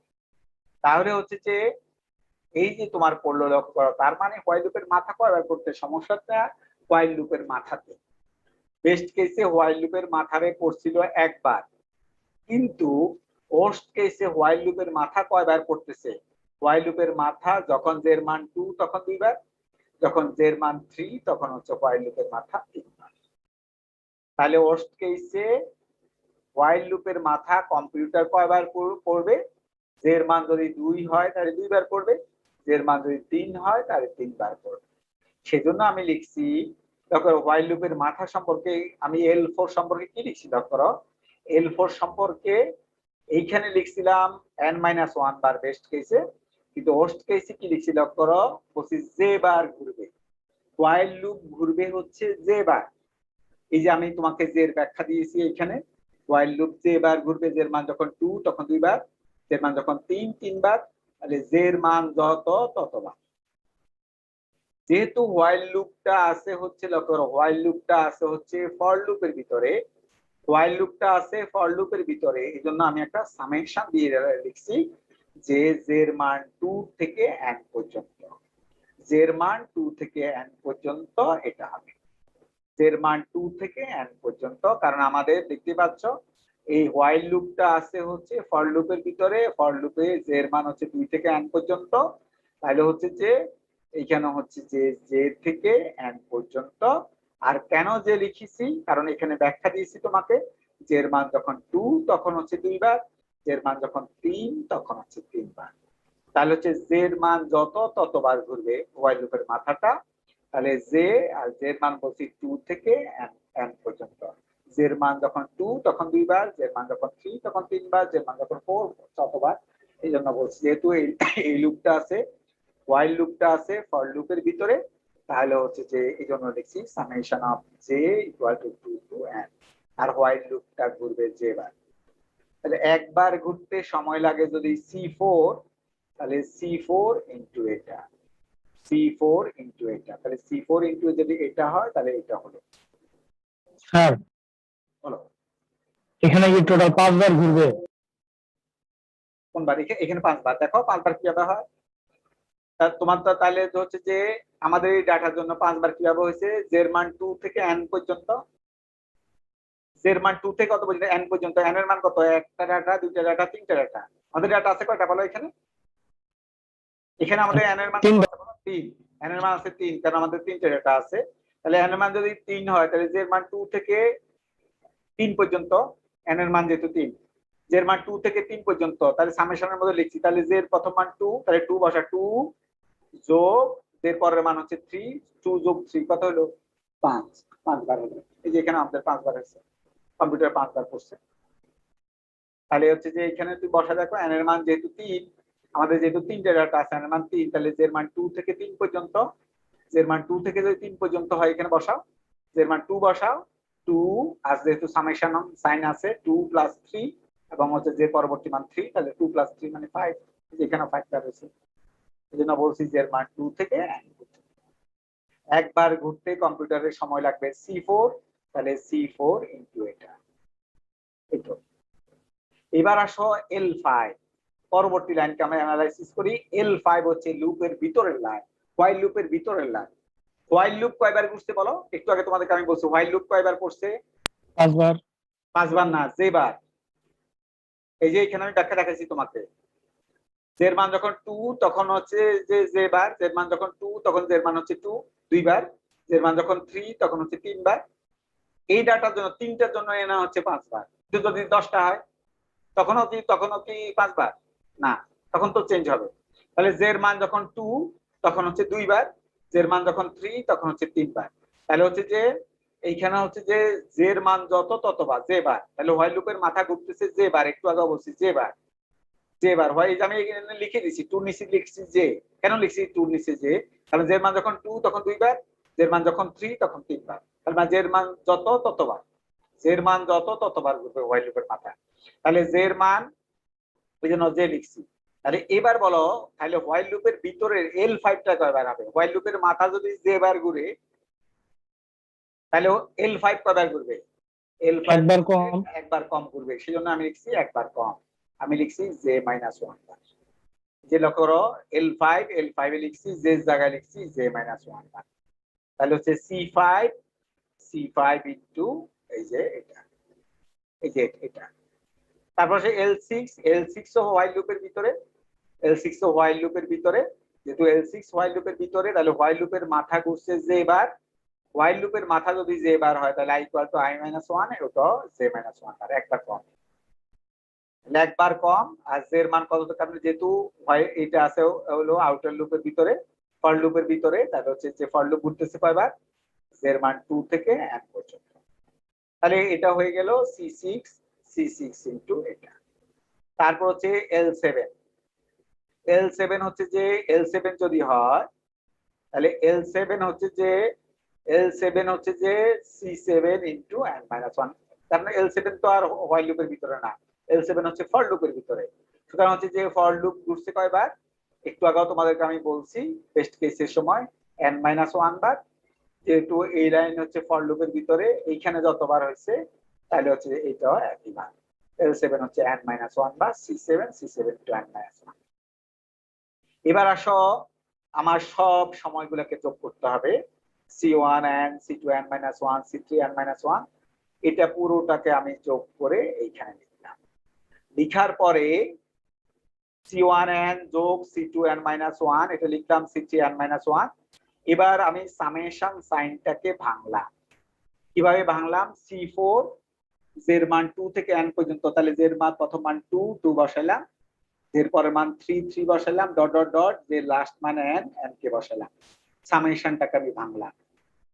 একইভাবে C5 জের মান 2 থেকে n পর্যন্ত, এখানে হচ্ছে জের মান যখন আমি 2 বসাবো 2 মাইনাস 1 মানে হচ্ছে 1, জের মান 3 বসালে 3 মাইনাস 1 মানে হচ্ছে 2, তাই 2 প্লাস লাস্ট হচ্ছে যে জের মান যদি আমি n বসাই n মাইনাস 1, এই যে n মাইনাস 1। সিমিলারলি লক্ষ্য করো এখানে আসো, সিমিলারলি C6 জের মান যদি 2 বসাই 2 মাইনাস 1 মানে হচ্ছে 1, জের মান 3 বসালে 3 মাইনাস 1 মানে 2, 4 বসালে 4 মাইনাস 1 মানে 3, লাস্ট মান আছে n বসালে n মাইনাস 1, যেহেতু এখানে j মাইনাস 1 আছে। C7 n মাইনাস 1 আছে। তোমরা এখন দেখো তোমরা কিন্তু ক্লাস 10 এ প্রগমনের এই ধারাটা পড়ছো। এই যে আমি পাশ দিয়ে লিখেছি 1 plus 2 plus dot dot n, এটা সূত্র ছিল n into n plus 1 divided by 2। এই সূত্রটা তুমি কিন্তু হচ্ছে যে ক্লাস 10 এ পড়ছো। 1 plus 2 dot dot n into n plus 1 divided by 2। এখানে যদি n এর জায়গায় n মাইনাস 1 বসা তাহলে কত হবে? n এর জায়গায় n মাইনাস 1 বসাইলে হবে, n এর জায়গায় যদি n মাইনাস 1 বসাই তাহলে হচ্ছে n এর জায়গায় n মাইনাস 1 বসালে n মাইনাস 1, এখানে n এর জায়গায় n মাইনাস 1, n এর জায়গায় যদি n মাইনাস 1 বসাই n minus 1 plus 1 divided by 2, তাহলে এটা হবে হচ্ছে n। তাহলে n minus 1 divided n minus 1 into n divided by 2। দেখতে পাচ্ছ আমি দুইটা ফর্মুলা এখানে পেয়ে গেছি, এই ফর্মুলা দুটো আমাকে এখানে বসাতে হবে। কিভাবে বসাতে হবে? C1n, C2n minus 1, C3n minus 1, এখানে আছে C4, এখানে এই সূত্রের সাথে মেলানোর জন্য এক একটা আমি যোগ করে নিয়েছি। এখানে ছিল 2, C4 এর সাথে কত ছিল লক্ষ্য করো, C4 2 plus 3 plus up to n। আমি এই যে 2 এর আগে দিয়ে একটা 1 কে যোগ করছি, যে একটাকে আমি যোগ করছি সে একটাকে আবার বিয়োগ করে দিয়েছি, যে একটাকে সামনে যোগ করে দিয়েছি সে একটাকে বিয়োগ করে দিয়েছি এখানে। তারপর আসো এটা যোগ করার পরে তারপর C5 into 1 plus 2 plus n minus 1, এটা ফর্মুলা এই যে তোমাদেরকে আমি একটু আগে দেখাইছি, n minus 1 into n divided by 2, সেটা লিখেছি। C6 1 plus 2 plus 3 n minus 1, এটা সূত্র তোমাকে একটু আগে আমি লিখে দিয়েছি, এই সূত্র এখানে বসাইছি। C7 n মাইনাস 1, তারপর C1 n plus C2 n minus 1, C3 n minus 1, এবার আসো C4 এ 1 plus 2 plus 3 up to n, এটার ফর্মুলা হচ্ছে n into n plus 1 divided by 2, এটা বসালাম। আর মাইনাস আছে 1, এই যে এটার প্রথম অংশের ফর্মুলা যে আমি উপরে রেখা বন্ধনী দিয়ে দিচ্ছি, এই অংশের ফর্মুলা এখান থেকে বসাইছি। আর মাইনাস আছে 1, মাইনাস 1 বসালাম। C5 n into n minus 1 divided by 2, C6 n into n minus 1 divided by 2, C7 n into n minus 1। তাহলে হচ্ছে যে এখানে C1 n, C2 n minus 1, C2, এখানে C3 n minus 1, C3। এই অংশটুকু হচ্ছে যে লক্ষ্য করো আমি সরল করলাম, এই অংশটুকু আমি সরল করলাম। তারপর হচ্ছে এই অংশ C6, এই অংশে সরল করলাম।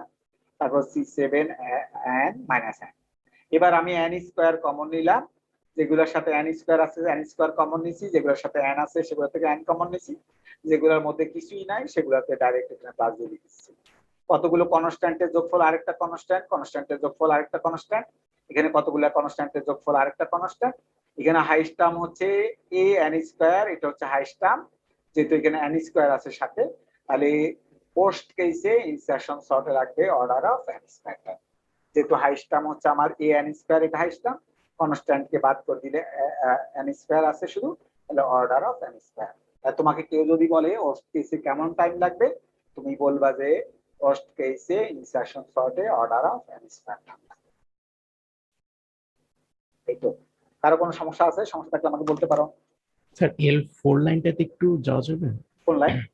L4 স্যার, এখানে L4 এ যখন আমরা হচ্ছে while লুপটা চালু করেছিলাম স্যার, এটা তো মানে মেইন ফর লুপের ভিতরে একটা ইনার লুপ। সো হ্যাঁ। ইনার লুপটা তো স্যার, ইনার লুপের মাথাটা হচ্ছে আপনার মেইন ফর লুপের একবার কম ঘুরবে। তো L4 এর কথা বলছো? জি স্যার, এখানে যে হ্যাঁ, একবার কম তো আছে, যে inner loop n minus 2 plus 1, তাহলে কয়বার হলো? আচ্ছা আচ্ছা আচ্ছা, ঠিক আছে, বুঝতে পেরেছি স্যার। একবার কম না? তাহলে তো একবার কমে আছে। আর স্যার এখানে যে মানে যখন টোটাল রানিং টাইমটা যখন যোগ করেছি স্যার, C4 এ আসলে আমরা ওই যে n into n minus 1 ভাগ 2, যে ওই সূত্রের ফর্মুলা ওই ফর্মুলা ফর্মুলা তো বসানো যাচ্ছে না। বসানোর জন্য আমি কি করছি লক্ষ্য করো, আগে সামনে একটা কি করছি বলো? স্যার +1 যোগ করছি, আবার হলো +1 ঠিক করে -1 করেছি, -1 করেছি। যে 1 কে যোগ করছি সে 1 কে যোগ করেছি। না স্যার, সেটা বুঝেছি, মানে স্যার ওই মানে ওটা তো স্যার সেকেন্ড ফর্মুলাতে ফেলার জন্য এই কাজটা করেছিলাম না। না, সেকেন্ড না, C4 এর সাথে হচ্ছে প্রথম ফর্মুলা। মানে স্যার বিল্ট ইন ফর্মুলাটা কি আসলে মানে সেকেন্ড এর ছিল? প্রথম সেকেন্ডটা বিল্ট ইন ফর্মুলা না, বিল্ট ইন ফর্মুলা হচ্ছে 1 + 2 + up to n into n + 1 divided by 2, এটা ছিল বিল্ট ইন ফর্মুলা। আর দ্বিতীয়টা আমি বানাইছি কেমনে, n এর জায়গায় n - 1 বসাই বানাইছি। জি স্যার। n এর জায়গায় n - 1 বসাইছি, বসাই হচ্ছে যে n এর জায়গায় যে n - 1 বসাতে হলে n এর জায়গায় n - 1 ইকুয়াল টু n এর জায়গায় n - 1 আর n - 1 + 1 কত হলো n ডিভাইডেড বাই 2। আচ্ছা, পরে স্যার ওখানে মাইনাস করে দিয়েছি আর কি, -1 মানে এর পরের লাইনে পেজ মানে নাম্বার 1 + 2 + 3 + n, এই অংশের উপর আমি রেখা বন্ধনী দিয়েছি, জন্য 1 + 2 + 3 up to n, এটার ফর্মুলা তুমি জানো, n into n + 1 divided by 2, এটা তুমি জানো। এই যে অংশ C4 এর সাথে প্রথম অংশের যে অংশের মধ্যে আমি রেখা বন্ধনী দিয়েছি উপরে, সেই অংশ তুমি জানো, সেই অংশের ফর্মুলা এই যে এখানে আমি লিখে দিচ্ছি, n into n + 1 divided by 2, -1 একটা আছে না? জি স্যার। স্যার এখানে তো সরাসরি সেকেন্ড ফর্মুলাটাই বসতো না, মানে এখানে 1 + 2 প্লাস সেকেন্ড ফর্মুলা কেন বসাবা? না, সেকেন্ড ফর্মুলা তুমি বসাতে পারবে না, তুমি বসাতে হবে ফার্স্ট ফর্মুলা। কারণ হচ্ছে যে এই জন্যই তো আমি রেখা বন্ধনী দিচ্ছি। এইখানে রেখা বন্ধনী কোথায় দিচ্ছি দেখতে পাচ্ছ, n এর জায়গায় তুমি n - 1 বসাইছো, জি n স্যার। এর জায়গায় বসাইছো n - 1, n এর জায়গায় যদি আমি n - 1 বসাই, এজন্য আমি n - 1 এর উপরে হচ্ছে রেখা বন্ধনী দিচ্ছি। জি স্যার, কিন্তু এখানে তো স্যার n - 1 মানে একটা টার্ম, এখানে এই যে আমি সূত্র লিখছি n - 1 হচ্ছে একটা টার্ম, পুরো n - 1 পুরোটা মিলে একটা টার্ম। এখানে কিন্তু n - 1 পুরোটা একটা টার্ম না, এখানে 1 + 2 3 up to n পর্যন্ত এক অংশ, -1 হচ্ছে আলাদা অংশ। ও আচ্ছা, বুঝতে পেরেছি। ঠিক আছে। 1 + 2 + 3 up to n পর্যন্ত একটা অংশ, -1 হচ্ছে আলাদা অংশ। তাহলে হচ্ছে প্রথম অংশের মধ্যে প্রথম সূত্র বসাইছি, -1 আছে, -1 বসাইছি। জি স্যার। এ হচ্ছে তোমার ওয়ার্স্ট কেস অ্যানালাইসিস। কেমন? আরে তোমার বেস্ট কেসে কেউ যদি জিজ্ঞাসা করে ইনসারশন সর্টে কেমন সময় লাগবে, তুমি কি উত্তর দিবা? বেস্ট কেসে sir order of n। Order of n যদি বলে যে ওয়ার্স্ট কেসে কেমন টাইম লাগে তুমি উত্তর অর্ডার অফ দিবা। n square. order of n square. এবার আসো এভারেজ কেস।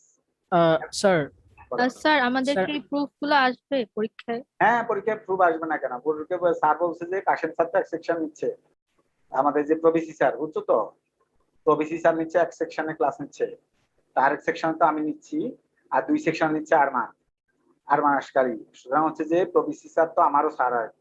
এটা জানো কিনা যে আমাদেরও স্যার আর কি প্রবিসি স্যার।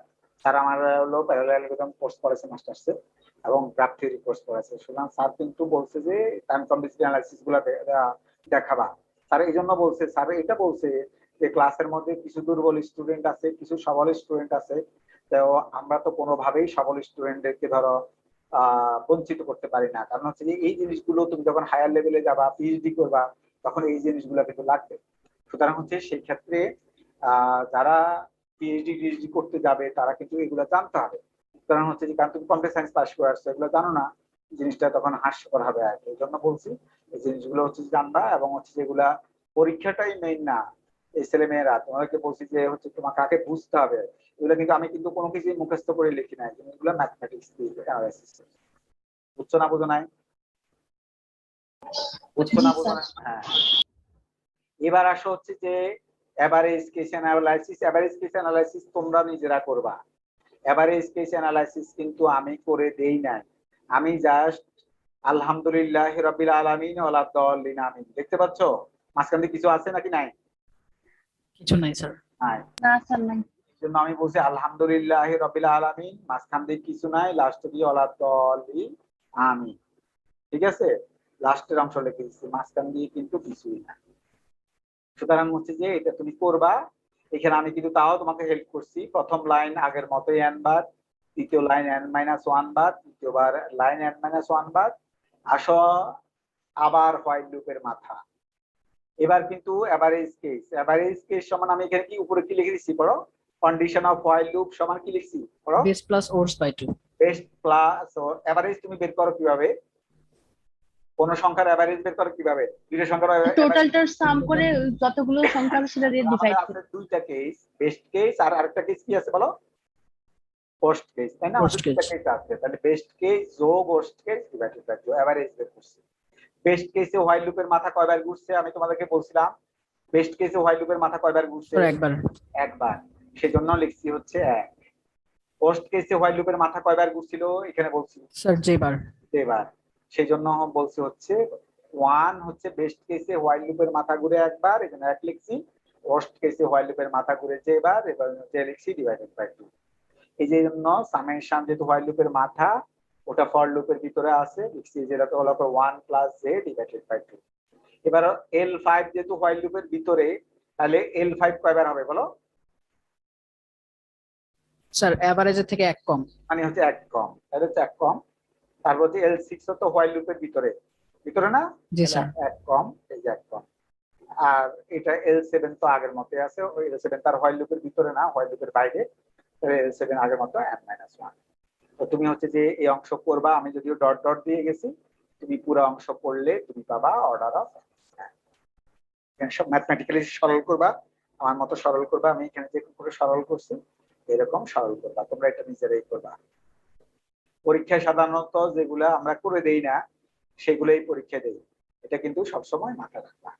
ঠিক আছে, সবসময় আমরা যেটা করে দেই না সেটা কিন্তু আমরা পরীক্ষা দিই, এটা কিন্তু মাথায় রাখবা। এ হচ্ছে যে ইনসারশন সর্টের তাহলে 3টা জিনিস হয়ে গেল, best case analysis, worst case analysis এবং এভারেজ কেস অ্যানালাইসিস। আমরা কি কিছু বুঝছি না কিছুই বুঝি না, নাকি মাথার উপর দিয়ে গেছে? হ্যাঁ বলো। জি স্যার বুঝেছি। মাথার উপর দিয়ে যায় না তো নাকি? স্যার যায় স্যার, অনেক কিছুই যায়। হ্যাঁ স্যার এবার আজকে একটু লেন্দি লাগছে। হ্যাঁ স্যার এভারেজের ক্ষেত্রে n স্কয়ার আসে, হ্যাঁ, অর্ডার কি করবা মানে সলভ করলে ওরকম ফর্মুলা চলে আসে। সবাই বুঝছো নিশ্চয়ই? এগুলো কপি করবে না, পরীক্ষাতে কিন্তু আমরা সবকিছু তোমার রোল নাম্বারের সাথে রিলেট করে দেই, কারণ হচ্ছে কিন্তু তুমি কিন্তু এটা ইয়ে করতে হবে আগে। হ্যাঁ, এবার আসো হচ্ছে যে আমরা কুইক সর্ট অ্যানালাইসিস একটু কুইকে শেষ করব, কুইকসর্ট অ্যানালাইসিস লক্ষ্য করো। কুইকসর্ট অ্যানালাইসিস একটু কুইক শেষ করব। শোনো, কুইকসর্ট অ্যালগরিদম। এবার আমাদের অ্যালগরিদম হচ্ছে কুইকসর্ট অ্যালগরিদম। প্রথম আসম মেকানিজম, কুইকসর্ট অ্যালগরিদম কিভাবে কাজ করে। এই যে 27 আছে, 8 আছে, 9 আছে, 32 আছে, 29 আছে, 18 আছে, 15 আছে, 26 আছে, 55 আছে, 14 আছে। কয়টা সংখ্যা আছে এখানে বলো দেখি? এখানে কয়টা সংখ্যা আছে? 27, 8, 10টা। 10টা। এই জন্য লক্ষ্য করো, f সমান 1। কেন f সমান 1? এই 10টা ডাটাকে তুমি যদি একটা অ্যারেতে রাখো, এই 10টা ডাটাকে তুমি যদি একটা অ্যারেতে রাখো, বলো দেখি 27 কত নম্বর অ্যারের কত নাম্বার ঘরে থাকবে? প্রথম 1 নম্বরে। 1 নাম্বার ঘরে। এই জন্য f এর মান হচ্ছে 1। যেহেতু 10টা ডাটা আছে, 10টা ডাটাকে যদি আমি অ্যারেতে রাখি তাহলে হচ্ছে প্রথম ঘরের ইন্ডেক্স নাম্বার 1, তাহলে হচ্ছে 27 আছে 1 নাম্বার ঘরে। লাস্ট ঘরের ইন্ডেক্স নাম্বার কত? লাস্ট ঘরের ইন্ডেক্স নাম্বার কত বলো? 10 10। তাহলে হচ্ছে যে 10, এল এর মান হচ্ছে 10। তাহলে হচ্ছে এল সমান 10। তাহলে এফ এর মান হচ্ছে 1, এল এর মান হচ্ছে 10। কারণ এই 10টা ডাটাকে 10, 27, 8, 9 এই যে 14 পর্যন্ত যে ডাটাগুলো আছে, ডাটাগুলোকে একটা অ্যারেতে রাখলে 27 থাকবে প্রথম ঘরে আর 14 থাকবে লাস্টের ঘরে। তাহলে 27 হচ্ছে প্রথম ঘরে যদি হয়, তাহলে এফ এর মান হচ্ছে 1, আর 14 আছে লাস্ট ঘরে, তাহলে এল এর মান হচ্ছে 10। তাহলে হচ্ছে যে 27 আছে হচ্ছে প্রথম ঘরে, এই জন্য এফ এর মান 1, আর যেহেতু 14 আছে লাস্ট ঘরে, এই জন্য এল এর মান হচ্ছে 10, যেহেতু 10 এর ক্লাস। এবার তোমাকে যেটা করতে হবে, আই নামক একটা ভেরিয়েবল নিতে হবে। মনে রাখবা, আই এর শুরু হচ্ছে এফ এর পরেরটা থেকে। যেহেতু এফ এর মান 1, আই এর মান হবে 2। আর যে আরেকটা নিবা, যে এর মান শুরু হবে এল এর মান যত সেখান থেকে। আমি আবার বলছি, আই এর মান শুরু হবে হচ্ছে এফ এর পরেরটা থেকে। যেহেতু এফ এর মান 1, তাহলে আই এর মান 2। যেহেতু এল এর মান 10, যে এর মান শুরু হবে হচ্ছে 10 থেকে। এবার তোমার টার্গেট থাকবে আই কে সামনের দিকে আগানো, আর জে কে হচ্ছে পিছনের দিকে ব্যাক করানো। জে কে তুমি পিছনের দিকে টানবা, আর আই কে হচ্ছে তুমি সামনের দিকে নেবা, সামনের দিকে টানবা, যতক্ষণ পর্যন্ত একজন আরেকজনকে ক্রস না করে। তুমি হচ্ছে আই কে, আবার বলছে আই কে সামনের দিকে আগাবা, জে কে হচ্ছে পিছনের দিকে নিবা। এক পর্যায়ে আই যখন জে কে ক্রস করে ফেলবে তখন স্টপ হয়ে যাবে। এটা হচ্ছে মোদ্দা কথা। আই কে সামনের দিকে টানবো, জে কে পিছাবো, এবং হচ্ছে যে যতক্ষণ পর্যন্ত আই জে কে ক্রস না করে। স্যার এখানে কি j এর মান 14 নাকি 10? জে এর মান হচ্ছে 10। এই যে জে কমা এল সমান 10 লিখছে। তাহলে হচ্ছে এবার আসো, এইখানে বলছি হচ্ছে যে মনে রাখবা 27 কে আমরা ধরলাম হচ্ছে পিভট এলিমেন্ট। 27 হচ্ছে আমাদের পিভট এলিমেন্ট। তাহলে তোমাকে অলওয়েজ পিভট এলিমেন্টে জে কে আমি বলছি, আই কে কোথায় নিবা বলছিলাম মনে আছে? আই কে কোন দিকে নিবা বলছিলাম? সামনের দিকে। সামনের দিকে। আর জে কে কোন দিকে নিবা বলছি? পিছনের দিকে। পিছনের দিকে।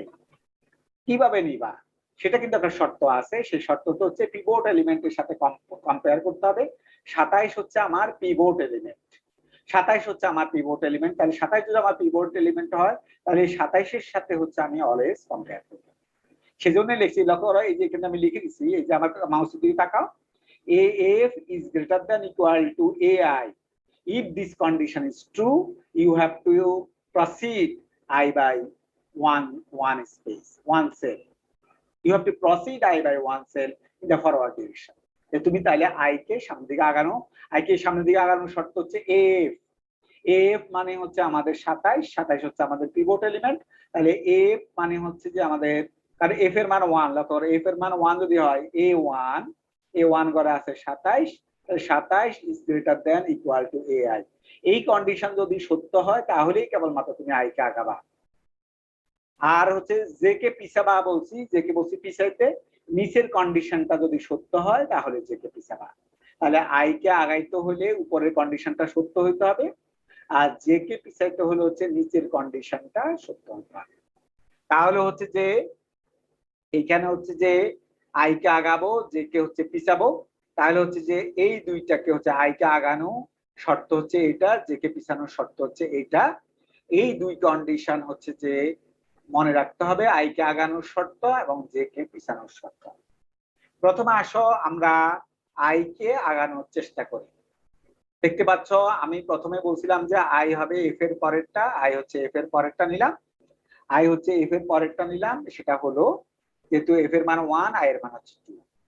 প্রথমে আমরা তুলনা করি এফ, এফ গড়ে আছে 27, এফ গড়ে আছে তোমার 27 is greater than equal to A I ঘরে আছে 8, এ আই ঘরে আছে 8, কারণ আই এর মান যদি 2 হয় এ 2 ঘরে আছে 8, তাহলে এ 1 যেহেতু এফ এর মান তোমার 1, এ 1 ঘরে আছে 27, 27 is greater than equal to A I, I এর মান আছে হচ্ছে 2, তাহলে এ 2, এ 1 ইজ গ্রেটার দ্যান এ 2, তাহলে এ 1 এর মান আছে 27, এ 2 এর মান আছে 8, দিস কন্ডিশন ইজ ট্রু। এই কন্ডিশন সত্য হলে তোমাকে আমি বলছি আই কে সামনের দিকে আগাইতে হবে, তাহলে আই এর মান 2 ছিল, আই এর মান 3 হয়ে গেছে। আই এর মান 3 হওয়ার পরে মনে রাখতে হবে আবারও কিন্তু আই কে আগানোর চেষ্টা করতে হবে, আই কে আবারও আগানোর চেষ্টা করতে হবে। তোমার এফ এর মান হচ্ছে 27, এফ এর মান হচ্ছে 27, এ আই এর মান হচ্ছে 9, এ আই এর মান হচ্ছে 9, তাহলে 27 is greater than equal to 9। এই কন্ডিশন আবারও সত্য। এই কন্ডিশন যদি আবারও সত্য হয় আই কে কিন্তু আবারও এক ঘর আগালাম, আই কে কিন্তু আবারও কিন্তু আমরা এক ঘর আগাইলাম। তাহলে আগানোর পরে এবার লক্ষ্য করো এফ সমান 27, এফ সমান 27, এ আই সমান হচ্ছে 32, এ আই সমান 32, 27 is greater than equal to 32, এই কন্ডিশন কিন্তু এখন মিথ্যা। প্রথম কন্ডিশনটা লক্ষ্য করো মিথ্যা হয়ে গেছে, যেহেতু প্রথম কন্ডিশন মিথ্যা হয়ে গেছে তুমি আর আই কে আগাইতে পারবা না, আই কিন্তু আটকাই গেছে, আই কিন্তু আটকাই গেছে কারণ প্রথম কন্ডিশনটা মিথ্যা। এবার তোমার টার্গেট হবে যখনই আই আটকা যাবে তোমার টার্গেট হবে জে কে পিছানো, যেহেতু আই আটকা গেছে এবার জে কে তুমি পিছাবা। আমি জে কে পিছানোর চেষ্টা করতেছি, জে কে পিছানোর শর্ত হচ্ছে এটা, এ এফ গড়ে আছে হচ্ছে 27, এফ গড়ে আছে 27 লেস দেন এ জে, যে নাম্বার ঘরে যে আছে হচ্ছে 10, তাহলে হচ্ছে যে এ 1 লেস দেন এ 10, এ 1 ঘরে আছে 27, যেহেতু 27 পিভট এলিমেন্ট সুতরাং 27 লেস দেন এ জে, যে এ জে এর মান হচ্ছে 10, তাহলে এ 10 ঘরে আছে 14, তাহলে 27 লেস দেন 10 এই কথা কিন্তু মিথ্যা, এই কথা মিথ্যা, 27 লেস দেন 14 এই কথা মিথ্যা। তাহলে জেও আটকাই গেছে কারণ জেকে তুমি আর পিছাতে পারবা না, কারণ এই জের কন্ডিশনটা প্রথমবারে মিথ্যা, জের কন্ডিশন প্রথমবারে মিথ্যা হয়ে গেছে, জের কন্ডিশনটা জেকে পিছানোর কন্ডিশনটা যেহেতু প্রথমবার মিথ্যা জে আটকাই গেছে, এইখান দিয়ে আটকাই গেছে আই, এইখান দিয়ে আটকাই গেছে জে, যেহেতু আই জে দুইজনে আটকাই গেছে দুইজনকে তোমার ইন্টারচেঞ্জ করে দিতে হবে। আই জে যেহেতু দুইজনে আটকাই গেছে সেহেতু আই তম ডাটাটা এবং যে তম ডাটাটাকে তোমার সোয়াপ করতে হবে, ইন্টারচেঞ্জ করতে হবে। You have to interchange the elements where I and J exist. তাহলে 32 আর 14 কে তোমার ইন্টারচেঞ্জ করে দিতে হবে, কারণ এই যে আই এর মান 4 এ এসে আই আটকাই গেছিল, জের মান 10 এ এসে প্রথমবারেই জের মান 10 ছিল, জের মান হচ্ছে যে পিছানো যায়নি, তাহলে আই আর জে যখনই আটকাই গেছে তখন হচ্ছে আই তম এলিমেন্ট এবং জে তম এলিমেন্টকে ইন্টারচেঞ্জ করতে হবে। স্যার বলা শেষ করি, ইন্টারচেঞ্জ করলে কি হবে 32 এর জায়গায় যাবে 14, 14 জায়গায় যাবে হচ্ছে 32। আমি আবার বলছি 32 এর জায়গায় যাবে 14, 14 জায়গায় যাবে 32। এবং আরেকটা জিনিস মাথায় রাখতে হবে, ইন্টারচেঞ্জ তো করলাম 32 আর 14 কে ইন্টারচেঞ্জ করলাম, ইন্টারচেঞ্জ করার পরে আই এর মান অটোমেটিক বাড়াই দিবে। আই এর মান আগে 4 ছিল, আই এর মান 5 হয়ে গেছে, জের মান আগে 10 ছিল, জের মান কিন্তু 9 হয়ে গেছে। আমরা কার সাথে ইন্টারচেঞ্জ করছি 32 এর সাথে 14 কে সোয়াপ করছি, 32 যাবে 14 জায়গায়, 14 যাবে 32 এর জায়গায়, তাহলে যদি যায় এবং হচ্ছে বলছি সোয়াপ করার পরে ইন্টারচেঞ্জ করার পরে তুমি হচ্ছে আই এর মান আগে 4 ছিল, আই এর মান 5 হয়ে যাবে, জের মান হচ্ছে আগে 10 ছিল, জের মান 9 বলো এবার। স্যার আপনি যেরকম করেছেন আগে আই গুলো চেক করে নিয়েছেন, তারপর আগে আইকে সবার আগে আই যতদূর যাওয়া সম্ভব আই যাইতে থাকবে যতক্ষণ সত্য হয়। এরকম করে না যে একবার আই দেন চেক করবো, দেন আবার আই চেক করবো, দেন আবার না না এইভাবে না, প্রথমে আই সব চেক করা শেষ, আই যতক্ষণ সত্য হবে, এই কন্ডিশনটা যতক্ষণ সত্য হবে, উপরের কন্ডিশন যতক্ষণ সত্য হবে, আই কে তুমি আগাইতেই থাকবা। আর যখন আই কে আগানো শেষ, আই আর আগাইতে পারতেছো না, তখন তুমি জে কে পিছানোর চেষ্টা করবা। তখন জেও আটকায় যাবে, আই আর জে যখন আটকায় যাবে, তখন ওই ডাটা দুইটাকে ইন্টারচেঞ্জ করে দিবা, যেমন 32 আর 14 কে আমরা ইন্টারচেঞ্জ করেছি। তারপরে যেটা তারপর করবা, আবার আগানো শুরু করবো। হ্যাঁ, তারপর হচ্ছে যে তখন হচ্ছে যে ইন্টারচেঞ্জ করার পরে কি বলছি, আই এর মান অটোমেটিক বাড়াই দিবা। ইন্টারচেঞ্জ করার পরে আই এর মান আগে 4 ছিল, আই এর মান 5 করে দিবা। জের মান আগে 10 ছিল, জের মান 9 স্যার 5 তো হয়েছে যখন 29 এ গেছে, মানে 14 থেকে, তখন হ্যাঁ, তাহলে ওর যে কি হলো, 14 32 জায়গায় কি চলে আসছে বলো? ইন্টারচেঞ্জ করলে 32 জায়গায় কি আসবে? স্যার 14 আসলে 14, এই যে 14 তখন চলে হচ্ছে আসছে। ওইটা ট্রু হয় ওই কন্ডিশন। হ্যাঁ, আই হচ্ছে এখন আই আই আবার শুরু করতে হবে। তো আই কোথা থেকে শুরু করবা? আই শুরু করবা হচ্ছে যে আই আগে ছিল হচ্ছে 4 এ, অটোমেটিক বলছি, অটোমেটিক। এবার কিন্তু চেকিং ছাড়া বলছি। আয়ের মান আগে 4 ছিল, আয়ের মান 5 হয়ে গেছে, অটোমেটিক। আয়ের মান আগে 4 ছিল, ইন্টারচেঞ্জ করার পরে বলছি অটোমেটিক করবা, যে আয়ের মান 4, আয়ের মান 5 হয়ে গেছে। এবং অটোমেটিক জের মান 1 কমাইবা, জের মান আগে 10 ছিল, অটোমেটিক জের মান 1 কমে গেছে 9। এটা হয়ে গেছে। এবার আবার কিন্তু একই কথা প্রযোজ্য, আবার আইকে আগানোর চেষ্টা করবা। এই যে এই শর্ত মানে, এই যে তোমাকে আগে একটা শর্ত দিছিলাম, শর্ত বুঝাইছিলাম, আইকে আগানোর শর্ত, ওই শর্ত দিয়ে স্যার ওইটা যদি 14 না হয়ে মানে 27 এর থেকে বড় হতো, তখন তো তাহলে তাহলে তো আটকা যেত, যেত না, আটকা তখন যেত। আবার আটকে যেত। আটকা যেত, হ্যাঁ, আটকাবে তো, এক সময় না এক সময় আটকাবেই। সুতরাং হচ্ছে যে লক্ষ্য করো, আবার এবার আসো, তোমার আই এর মান 5, জের মান 9। তাই এফ এফ ঘরে আছে 27, এ আই ঘরে আছে 29। এবার তোমার ওই যে এই মেয়েটা বললো, এবার লক্ষ্য করো যে এ, আমি আবার বলছি, এফ ঘরে আছে 27, এফ ঘরে আছে 27, এবং এ আই ঘরে আছে 29, এ আই ঘরে আছে 29। কন্ডিশন প্রথমবারে মিথ্যা, কন্ডিশন প্রথমবারে মিথ্যা। আই কিন্তু তুমি আগাইতে পারবা না, আই কিন্তু আগাইতে পারবা না এবার। কারণ হচ্ছে যে এফ ঘরে আছে 27, এ আই ঘরে আছে 29, তাহলে হচ্ছে যে 27 is greater than equal to 29 লিখলাম। লেখার পরে এই কন্ডিশন প্রথমবারে ফলস, এই কন্ডিশন প্রথমবারে ফলস, তাহলে আই কিন্তু আটকাই গেছে। আই কিন্তু সামনের দিকে আর আগাইতে পারবে না। আই কিন্তু আগে 29 এর মধ্যে ছিল, এখন 29 এর মধ্যে আছে, আইকে কিন্তু আগানো যাচ্ছে না, কারণ কন্ডিশন প্রথমবারে ফলস। এবার জে কে পিছাইতে হবে, যেহেতু আই আটকে গেছে, এবার জে কে পিছানোর চেষ্টা করতে হবে। দেখি আমরা জে কে পিছানো যায় কিনা। এফ ঘরে আছে 27, এ জে ঘরে আছে 55, এফ ঘরে আছে 27, আবার বলছি এফ ঘরে আছে 27, এ জে ঘরে আছে 55, তাহলে 27 লেস দেন 55। এবার কিন্তু এই কন্ডিশন সত্য।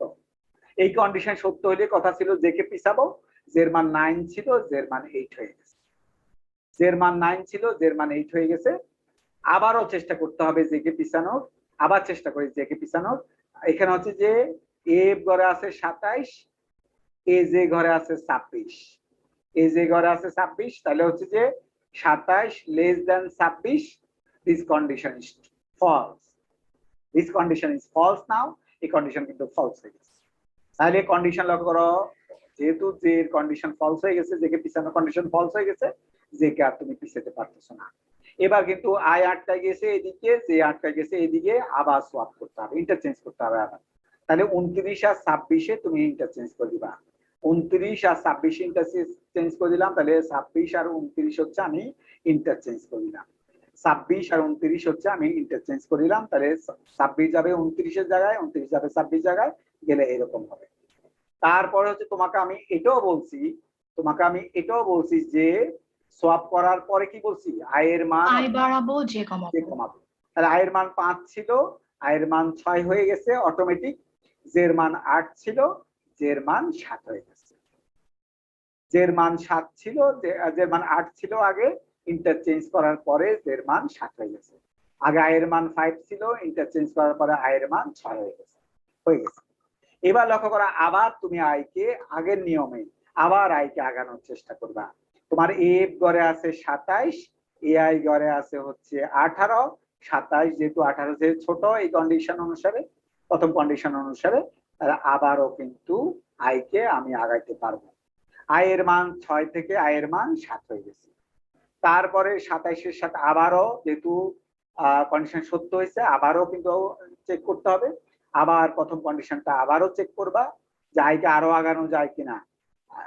এফ ঘরে আছে 27, এআই ঘরে আছে 15, তাহলে 27, এই যে কন্ডিশনটা আবারও সত্য হইলে আই এর মান হয়ে গেছে হচ্ছে 8।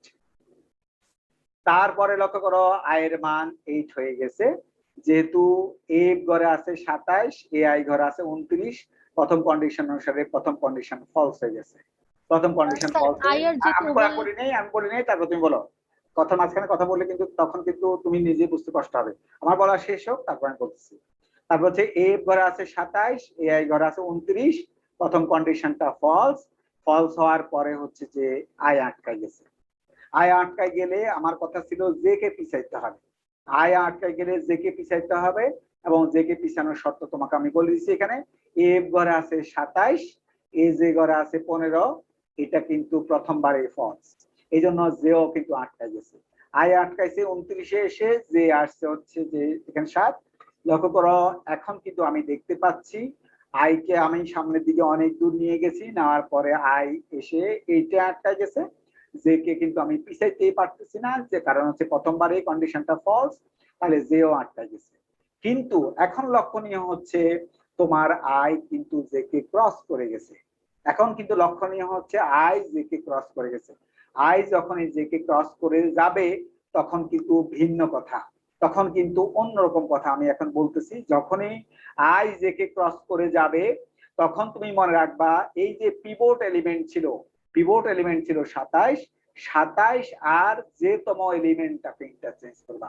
আমি আবার বলছি, যেহেতু আমাদের আই জে কে ক্রস করে চলে গেছে, আই অলরেডি জে সামনে চলে গেছে, জের মান আই জের মান হচ্ছে 7 আর আই এর মান হচ্ছে 8। দেখতে পাচ্ছ আই আর জে একজন আরেকজনকে ক্রস করে গেছে, কারণ জের মান হচ্ছে 7 আর আই এর মান হয়ে গেছে 8।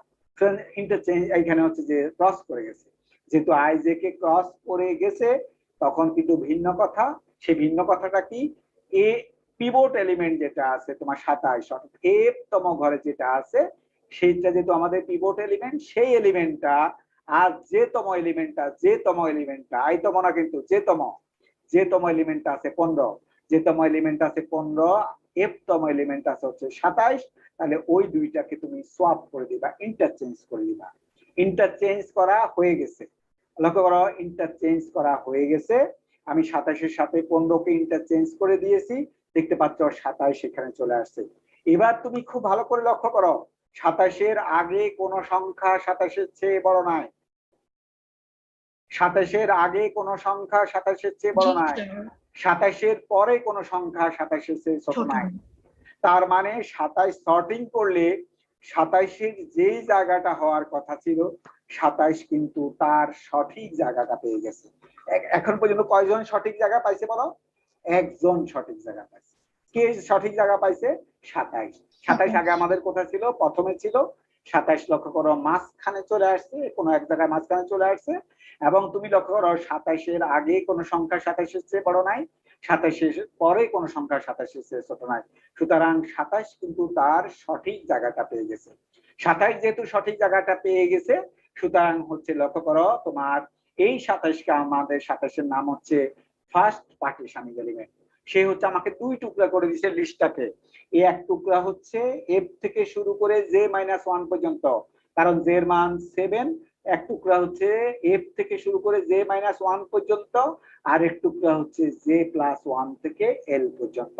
দুইটা টুকরা আমাকে করে দিচ্ছে। এখন লক্ষ্য করো 27 কিন্তু তার সঠিক জায়গাটা পাইছে 27 বাদ। 27 কে বাদ দিয়ে তুমি এবার চিন্তা করবা, 27 কে বাদ দিয়ে চিন্তা করবা কিভাবে? বাম পাশের টুকরাকে তুমি চিন্তা করো। বাম পাশের টুকরাটা আছে কত? 8, 15, 8, 9, 14, 26, 18। বাম পাশের টুকরাতে এটা আছে। বাম পাশের টুকরাতে আছে 15, 8, 9, 14, 26, 18। এই টুকরাতে তুমি কি করবা? এতক্ষণ পর্যন্ত আমি যেভাবে করেছি এইভাবে তুমি আবার নতুন করে শুরু করবা। নতুন করে শুরু করবা মানে কি সেটা আমি বলছি। বাম পাশের টুকরাতে এফ হবে, এইখানে 15 হবে তোমার এফ, 8 হবে তোমার আই, 18 হবে তোমার হচ্ছে জে এবং এল। ঠিক আমি শুরু থেকে যেভাবে করছি, দেখো শুরু থেকে একটাকে এফ ধরছি, একটাকে আই ধরছি, একটাকে জে ধরছি, একটাকে এল ধরছি। ঠিক ওইভাবে তুমি ভুলে যাবা তোমার আগের আই যে কে কে ছিল ওগুলো সব ভুলে যাবা, আগে কে ছিল সেটা সব সব ভুলে যাবা। ভুলে গিয়ে তুমি মনে করবা যে স্যার আমাকে 15, 8, 9, 14, 26, 18 দিচ্ছে। এটাকে তুমি মাথায় রাখবা যে 15, 8, 9, 14, 26, 18, 27 আর 27 বাদ, তাহলে হচ্ছে যে 18 পর্যন্ত আর কি, 27 আগ পর্যন্ত। তাহলে 15, 8, 9, 14, 26, 18 তুমি মনে করবা স্যার শুধু এটাকে আমাকে সর্টিং করে কুইকসর্ট করতে দিচ্ছে। তাহলে তুমি করবা কি, আবার 15কে ধরবা এফ, এই 8 এর এটাকে আগের মতো করে, আগে যেরকম আমরা আই ধরছি ওরকম করে আই ধরবা। জি স্যার। 18কে ধরবা হচ্ছে যে 18 জে আর এল ধরবা, ধরে আবার করবা বাম পাশের অংশকে আবার করবা। করলে বলো দেখি কে সঠিক জায়গা পাবে, বলো দেখি কে সঠিক জায়গা পাবে। স্যার 15 15 সঠিক জায়গা পাবে, কারণ প্রথমবার তোমার কিন্তু সঠিক জায়গা পাইছে 27, তাহলে তোমার 27 সঠিক জায়গা পাইছে প্রথমবার। কিন্তু এখন যদি তুমি বাম পাশের অংশে করো তাহলে তোমার সঠিক জায়গা পাবে 15। লিস্ট আবার 2 টুকরা হয়ে যাবে। আবার যদি আমি করি আবার আরেকজন জায়গা পাবে। এইভাবে আবার ডান পাশের অংশটা তুমি করতে হবে। ডান পাশের অংশে কিভাবে করবা, আবার 29কে ধরবা এফ, 32কে ধরবা জে এল, 55কে ধরবা আই, এভাবে করবা। করলে এখানে 29 সঠিক জায়গা পাবে। তাহলে লক্ষ্য করো এইভাবে সঠিক জায়গা পেতে পেতে, এভাবে সঠিক জায়গা পেতে পেতে এক পর্যায়ে সবাই সঠিক জায়গা পেয়ে যাবে। সবাই যখন সঠিক জায়গা পেয়ে যায় তখন তোমার সব ডাটা সঠিক হয়ে যাবে। কথা বুঝতে পেরেছি? এবার বলো, আর কোনো প্রশ্ন থাকলে আমাকে বলতে পারো। তাড়াতাড়ি বলো, তাড়াতাড়ি বলো। সরি একটু তাড়াতাড়ি শেষ করে দিন। তাড়াতাড়ি শেষ করবো। আমি 50 শেষ করতে পারবো, একদম 50 শেষ করতে পারবো। বলো। স্যার ডান সাইডের যে টুকরোটা ছিল সেখানে যদি স্যার 3টে এলিমেন্ট না হয় 2টা এলিমেন্ট হতো তাহলে? 2টা এলিমেন্ট হলেও তোমাকে ধরতে হবে, কারণ কম্পিউটার তো জানে না যে 2টা এলিমেন্ট আছে কি 3টা এলিমেন্ট আছে। তোমার তো চোখ আছে বলে তুমি দেখতে পাচ্ছ, কম্পিউটার কি চোখ তখন আছে? তাহলে আই জে এল এই তিনটাই হয়তো মানে লাস্ট এলিমেন্টটা। ডান পাশে একটাও থাকতে পারে, শুধু 2টা না, একটাও হতে পারে। তো শুধু ধরো 29 আছে, তাহলে কি হবে? সেটাই তো, কি হবে মানে? হ্যাঁ, তাহলে তো সেটাই আই, সেটা হবে হচ্ছে এফ, এবং সেটা হবে তোমার এ, আচ্ছা আর আই হবে হচ্ছে এফ এর পরেরটা। তখন কন্ডিশন যেটা আছে সেটা কিন্তু ফলস, প্রথমবারে ফলস হয়ে যাবে। সেটা আমি পরে আসছি। তুমি হচ্ছে যে আসো আগে বুঝতে পেরেছো কিনা কুইকসর্ট কিভাবে কাজ করে এটা বুঝতে পেরেছো? জি স্যার। হ্যাঁ, কুইকসর্টের এই ফার্স্ট পার্টিশনিং এলিমেন্ট পর্যন্ত আমি করেছি। তুমি পরীক্ষার জন্য যেটা করবা সেকেন্ড পার্টিশনিং এলিমেন্টের জন্য করবা। সেকেন্ডারি পার্টিশনিং এলিমেন্ট মানে 15 যখন সঠিক জায়গা পাবে। কিভাবে 15 সঠিক জায়গা পাবে বলছি? 15, 8, 9, 14, 26, 18। আমি আবার বলছি, যারা বুঝতে পারো নাই, 27 কিন্তু সঠিক জায়গা পর্যন্ত আমি করেছি। এবার 15কে সঠিক জায়গা কিভাবে পাবো? তুমি একদম তুমি ভুলে যাবা তুমি এতক্ষণ পর্যন্ত কি করছিলা, তুমি সব ভুলে যাবা।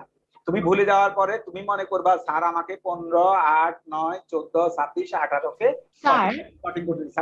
স্যার আমাদেরকে যদি বলে সেকেন্ড পার্টিশন এলিমেন্ট দেখাতে, তাহলে আমরা 27টা তো করবোই, সাথে তারপরে আবার 15। 27 তো হয়ে গেছে। 27 মানে পর্যন্ত, হ্যাঁ যদি ওই পর্যন্ত এক্সামে আসবে। দেখাতে বলো। হ্যাঁ, 27 পর্যন্ত তুমি আসবা প্রথমে, এই পর্যন্ত তো করবাই। করার পর 27 এই পর্যন্ত তো আসবাই। সেকেন্ড পার্টিশনিং এলিমেন্ট বললে এই পর্যন্ত তো করতেই হবে। এখন যে পর্যন্ত আমি করেছি এই পর্যন্ত করতেই হবে। এবার তুমি বাড়তি কতটুকু করবা সেটা শোনো। বাড়তি কতটুকু করবা সেটা শোনো। তুমি ধরে নিবা যে স্যার শুধু আমাকে 15, 8, 9, 14, 26, 18কে সঠিক করতেছে, কুইকসর্ট করতেছে। তুমি ধরবা 15 হচ্ছে এফ, 8 হচ্ছে আই আগের মতো, তারপর 18 হচ্ছে জেল। জে এল, এই 18কে জেল ধরে তুমি এই অংশ 27-এর আগ পর্যন্ত এই অংশকে করতে থাকবা। করতে করতে করলে কি হবে, 15 সঠিক জায়গা পেয়ে যাবে। 15 যখন সঠিক জায়গা পেয়ে যাবে তোমার বাম পাশের সেকেন্ড পার্টিশনিং এলিমেন্ট বের করা শেষ। এবার তোমাকে ডান পাশে করতে হবে। সেকেন্ড পার্টিশনিং এলিমেন্টে শুধু বাম পাশ করলে হবে না, ডান পাশে করতে হবে। ডান পাশে 29কে ধরবা এফ, 55কে হচ্ছে আই, 32কে হচ্ছে জে এল ধরবা। তুমি ভুলে যাবা যে আগে তোমার কে আই জে কে ছিল, সব ভুলে যাবা, তুমি সব ভুলে যাবা। তুমি ভুলে গিয়ে তুমি ধরবা যে 29, 55 আর 32 আছে। 29, 55 আর 32 আছে। 29, 55, 32 এই তিনটা ডাটা আছে। 29, 55, 32 আছে, এই তিনটা আছে। তাহলে 29কে ধরবা হচ্ছে, আবার বলছি এফ, 55 হচ্ছে আই, 32 হচ্ছে জে এল ধরে এতক্ষণ পর্যন্ত যেভাবে করছি এইভাবে করতে থাকবা। করলে 29 ডান পাশে হচ্ছে 29 সঠিক জায়গা পাবে। বাম পাশে 15 সঠিক জায়গা পেয়েছে, ডান পাশে হচ্ছে 29 সঠিক যারা পেয়েছে, 15 এবং 29 হবে হচ্ছে তোমার সেকেন্ড পার্টিশনিং এলিমেন্ট। এই স্যার, পাশে দুইটাই হবে? হ্যাঁ দুইটাই হবে। বাম পাশে হবে 15 সেকেন্ড পার্টিশনিং এলিমেন্ট, আর ডান পাশে সেকেন্ড পার্টিশনিং এলিমেন্ট হবে হচ্ছে 29। তাহলে তোমার সেকেন্ড পার্টিশনিং এলিমেন্ট হয়ে যাবে শেষ। এইভাবে হচ্ছে তুমি সেকেন্ড পার্টিশনিং এলিমেন্ট পর্যন্ত করবা। আমি সংক্ষেপে 1 মিনিটে জাস্ট হচ্ছে অ্যালগরিদমটা বলে দেই। লক্ষ্য করো 1 মিনিটে অ্যালগরিদমটা বলে দেন, তুমি কিন্তু ভুলে যাবে সামনের ক্লাসে। এখানে লক্ষ্য করো যে এ হচ্ছে তোমার অ্যারেটা। তুমি বলতে পারো স্যার এ কি জিনিস? এ হচ্ছে লক্ষ্য করো এই যে 27, 8, 9, 32, 29, 18, 15, 26, 55, 14 এই যে ডাটাগুলো আছে, এই ডাটাগুলো একটা অ্যারেতে আছে। সেই অ্যারেটার নাম হচ্ছে এ। এই যে 27, 8, 9, 32, 29, 18, 55, 26, 55, 14 এই ডাটাগুলা হচ্ছে একটা অ্যারেতে আছে যার নাম হচ্ছে এ। তাহলে হচ্ছে যে এই যে লক্ষ্য করো আমি লিখছি ভয়েড কিউ শর্ট, কিউ মানে হচ্ছে কুইক শর্ট, কিউ শর্ট মানে কুইক শর্ট, আমি ব্র্যাকেট দিছি প্যারামিটার কি দিছি, প্রথম হচ্ছে এ, এ মানে হচ্ছে তোমার অ্যারেটা, এ মানে হচ্ছে তোমার অ্যারেটা, যে ডাটাগুলো এই যে 10টা অ্যারে, যে 10টা ডাটা যেখানে আছে সেটার নাম হচ্ছে এ অ্যারে। তারপরে হচ্ছে প্রথম ডাটাটার ইন্ডেক্স নাম্বার হচ্ছে এফ, 27 এর ইন্ডেক্স নাম্বার হচ্ছে এফ, এফ এর মান হচ্ছে 1, এই যে আমি প্রথম ডাটাটার ইন্ডেক্স নাম্বার হচ্ছে এফ। লার্জ ডাটাটার ইন্ডেক্স নাম্বার হচ্ছে এল, লার্জ ডাটাটার ইন্ডেক্স নাম্বার এল, সেটাকে হচ্ছে আমি এল কে নিয়েছি। তাহলে অ্যারেটা নিয়েছি, প্রথম ডাটাটার ইন্ডেক্স নাম্বার এফ, এফ কে নিয়েছি, দ্বিতীয় ডাটাটার ইন্ডেক্স নাম্বার হচ্ছে এল, তাহলে হচ্ছে যে এল কে নিয়েছি। তাহলে আমার কিছু প্যারামিটারটা বুঝতে পেরেছো? এখন কথা আসো, আমি এখানে চেক করছি if L is greater than F. ধরো তোমার একটা ডাটা আছে, বলো দেখি কি হবে। একটা ডাটা আছে, একটা ডাটা আছে, তাহলে এবার ধরো এর এর মধ্যে শুদ্ধ কন্ডিশন ফলস হবে, মানে একটা কন্ডিশন ফলস, কারণ একটা ডাটা থাকলে তোমার সঠিক করার দরকার নাই। একটা ডাটা থাকলে শুধু এর এর মধ্যে ধরো একটা ডাটা আছে, 10 আছে, এর এর মধ্যে ধরো শুধু 10 আছে, বলো দেখি এফ কত হবে, এল কত হবে? দুইটাই 10 হবে। না 10 হবে না, 1 আর কি। এফ এর মান 1, এল এর মান 1, আমার তো এফ আর এল তো আর 10 না। এফ মানে হলো ও স্যার, হ্যাঁ হ্যাঁ, এফ এর মান হচ্ছে 1, তখন এল এর মান 1, ধরো শুধু 27 আছে, এর এর মধ্যে শুধু 27 আছে, বাকি ডাটাগুলো নাই, একটাও নাই, ধরো হ্যাঁ 8, 9, 10, 32 আছে, তাহলে এফ এর মান Sorry, কত? এফ এর মান 1, এল এর মান 1, এফ এর মান 1, এল এর মান 1। ধরো 8, 9, 32, 29, 18, 55, 26, তারপর 55, 14 এগুলো কোনোটাই নাই, ধরো এগুলো সব নাই, শুধু 27 আছে। তাহলে এফ এর মান কত, এল এর মান কত বলো দেখি? এফ এর মান 1, এল এর মান 1, তাহলে এফ এর মানও 1, এল এর মান 1, তাহলে এফ এর মানও 1, এল এর মানও যদি 1 হয়, আর এর এর মধ্যে যদি একটা ডাটা হয়, তাহলে তুমি সঠিক করবা না, করবা না? সঠিক করার দরকার নাই, কারণ একটাই তো ডাটা আছে, একটা ডাটা তুমি কি সঠিক করবা? একটা ডাটা সঠিক করার কিছু আছে বলো? No sir. আমি তোমাকে বললাম যে ছোট থেকে বড় দিকে সাজাও, ডাটাই আছে 27, তাহলে ছোট থেকে বড় দিকে সাজানো কি আছে? একটাই তো আছে ডাটা। তাহলে হচ্ছে আমি বলছি যে if L is greater than F, বলছি যে যদি বেশি ডাটা থাকে, একটা ডাটা হচ্ছে বেশি ডাটা থাকে, তাহলে লক্ষ্য আমাদের এল এর মান কত? আমাদের এল এর মান হচ্ছে 10, আমাদের এল এর মান 10, আমাদের এফ এর মান হচ্ছে 1, তাহলে হচ্ছে যে এল এর মান 10, এফ এর মান হচ্ছে 1। তাহলে বলছি যে বেশি ডাটা যদি থাকে, একটা হচ্ছে যদি বেশি ডাটা থাকে তাহলে বলছি সর্টিং করো, কারণ একটা ডাটা থাকলে তো আমি সর্টিং করবো না, একটা ডাটা থাকলে আমার সর্টিং করার কোন দরকার আছে? দরকার নাই, কারণ একটা ডাটা আমি কি সর্টিং করবো? সর্টিং করা দরকার, আমি এই জন্য চেক করছি যে ডাটা কি একটা আছে না একটা চেয়ে বেশি আছে, বলছি যে একটা চেয়ে বেশি থাকলে তাহলে তুমি সর্টিং করো। বলছি if L is greater than F, L এর মান ধরো আমাদের এই ক্ষেত্রে কত হবে? আমাদের এই ক্ষেত্রে এল এর মান 10, এফ এর মান হচ্ছে 1, তাহলে হচ্ছে 10 ইজ গ্রেটার দ্যান এফ, তাহলে হচ্ছে যে সত্য, তাহলে সত্য হলে বলছি হচ্ছে যে সর্টিং করো, তাহলে সে সর্টিং করবে, সর্টিং শুরু করবে। এক্সকিউজ বুঝাই দিন প্লিজ। হ্যাঁ এবার আসো, তুমি আই কাকে নিছো? প্রথমবার আই কাকে নিছো বলো দেখি? প্রথমবার আই কাকে নিছো? প্রথমবার আই কে বলো দেখি? প্রথমবার আই কে? প্রথমবার হচ্ছে 8। 8 না, এর মান 2। ও 1 না সরি 2 এর মান 2, তাহলে হচ্ছে আই কাকে নিছি বলো? এফ এর পরেরটা। এফ এর মান 1 ছিল, আই এর মান হচ্ছে 2 প্রথমবার, আর এফ এর মান 1, আই এর মান হচ্ছে প্রথমবার 2, সেটা লিখছি। বলছে আই সমান এফ প্লাস 1, আই সমান এফ প্লাস 1, কারণ যদি এফ এর মান তোমার 1 হয়, 1 যোগ 1 মানে 2, তার মানে আই এর মান হচ্ছে 2, সেটাই বললাম যে প্রথমবার আই এর মান হবে এফ এর মানের সাথে 1 যোগ করতে হবে, সেটাই বলছি। বলছে আই এর মান হচ্ছে এফ এর মানের সাথে 1 যোগ করতে হবে। তারপরে প্রথমবার জে কে বলো দেখি? জে কাকে নিচ্ছি আমি? প্রথমবার জে কোনটা? প্রথমবার ক্যান্সার এল, প্রথমবার হচ্ছে জে মান হচ্ছে এল এর সমান, সেটাই লিখছি, লক্ষ্য করো যে সমান এল লিখছি, অ্যালগরিদমে লিখছি যে এর মান হচ্ছে এল। স্যার আরেকটা ক্লাস শুরু হয়ে যাবে হ্যাঁ এখন। আমি শেষ করে দিচ্ছি।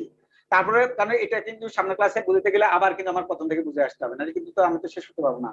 তাহলে যে এইভাবে যদি আমি প্রত্যেকদিন ব্যাকে যাই তাহলে তো আমি তো আমার অ্যালগরিদমের টোটাল 12 চ্যাপ্টার শেষ হয়ে সর্টিং এ তো 1 চ্যাপ্টার মাত্র, আমার শেষ করতে হবে না, শেষ করতে হবে। তো চলো করো যে এটাকে আমি ইয়ে করে এটা পর্যন্ত শেষ করে রাখি তাহলে হবে। এবার হচ্ছে তোমাকে নেক্সট ক্লাসে অ্যাটেন্ডেন্স দিবে না?